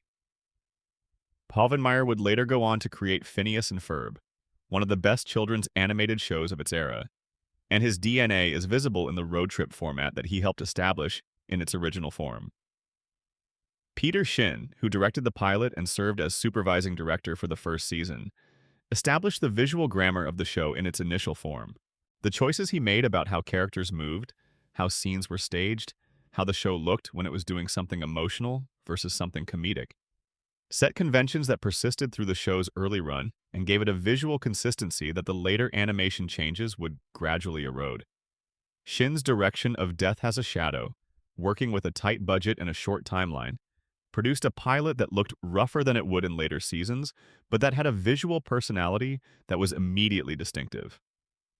Michael Dante DiMartino, who directed several season 1 episodes including the finale Brian Portrait of a Dog, would later go on to co-create Avatar: The Last Airbender, which is widely considered one of the greatest animated television series ever made. His early work on Family Guy showed a sensitivity to character and to emotional staging that would be more fully expressed in his later work, but that was already present in the way he handled the more emotionally weighted scenes in his Family Guy episodes. The point of listing these names is to make visible a dimension of the show's quality that is usually invisible. The creative work of the directors who translated the scripts into finished animation, who made decisions about where the camera was and how characters moved, and where the jokes lived in time and space. Those decisions mattered. They contributed to the show's specific texture in ways that are hard to attribute to any single element, but that are visible in the overall quality of the work. The best early episodes look like episodes that have been thought about visually, staged with intention, directed with a clear understanding of what each moment needed to accomplish, and how the animation could accomplish it. As the show's production pace increased in the revival seasons, as the industrial pressures of producing 30 episodes per year for a show that had become a profitable franchise bore down on the creative process, the space for that kind of careful directorial attention contracted. The later episodes move efficiently through their material in ways that are professionally competent, but not particularly distinctive. The visual imagination of the early show, the sense that someone was thinking carefully about how to make each scene live in the specific medium of animation, faded along with the other qualities that had made those first 3 years work. The unaired episode and what it says about the show's creative courage. There is an episode that was completed during the original run of Family Guy, and that did not air on Fox during that run. The episode When You Wish Upon a Weinstein from Season 3 was held back by the network on the grounds that its content, specifically a song that dealt with Jewish stereotypes, was potentially offensive and could generate controversy that the network did not want to manage. The episode eventually aired on Adult Swim in November 2003, well after the show's cancellation, and it was received as one of the finest pieces of work the show had produced. The story of this episode is instructive because it illustrates the specific kind of creative courage that the original show had and that the network relationship sometimes worked against. The writers of When You Wish Upon a Weinstein were making a joke that they believed was clearly satire, clearly not endorsing the stereotypes it was using, but rather using them as the raw material for a comedy that was actually about something, about the specific anxieties that drive people toward magical thinking about who will solve their problems. The song at the center of the episode is simultaneously a parody of the Broadway wish fulfillment genre, a commentary on the specific character of Peter's financial helplessness, and a genuinely funny piece of comedy writing that holds its subject with warmth rather than contempt. Fox's refusal to air the episode was not entirely unreasonable from a risk management perspective. The late 1990s and early 2000s were a period of heightened sensitivity around jokes involving ethnic groups, and a network that had multiple shows to manage could not afford to make a calculated decision to absorb controversy on behalf of one of them. But the refusal also reflected a lack of confidence in the show's creative judgment, a failure to trust that the writers knew what they were doing and why, that the satire was genuinely serving the comedy rather than using comedy as cover for genuine offense. That lack of institutional confidence was itself a factor in the show's eventual decline. When a creative team knows that the network will second-guess their most ambitious choices, that the bold moves will be the ones most likely to be blocked, there is an understandable tendency to make fewer bold moves, to stay in safer creative territory, to avoid the confrontations that might require defending the work. The best creative work tends to happen when the people making it believe that their judgment is trusted, that they are given the authority to take the risks that genuine creativity requires. The history of Fox's relationship with Family Guy suggests a network that was never fully comfortable with what the show was trying to do, that was always slightly behind the show's creative ambitions, and slightly ahead of its willingness to let those ambitions run. That gap between the show's creative reach and the network's institutional comfort is one of the unexamined factors in the story of why those 3 years produced what they produced and why the revival never quite reached the same level.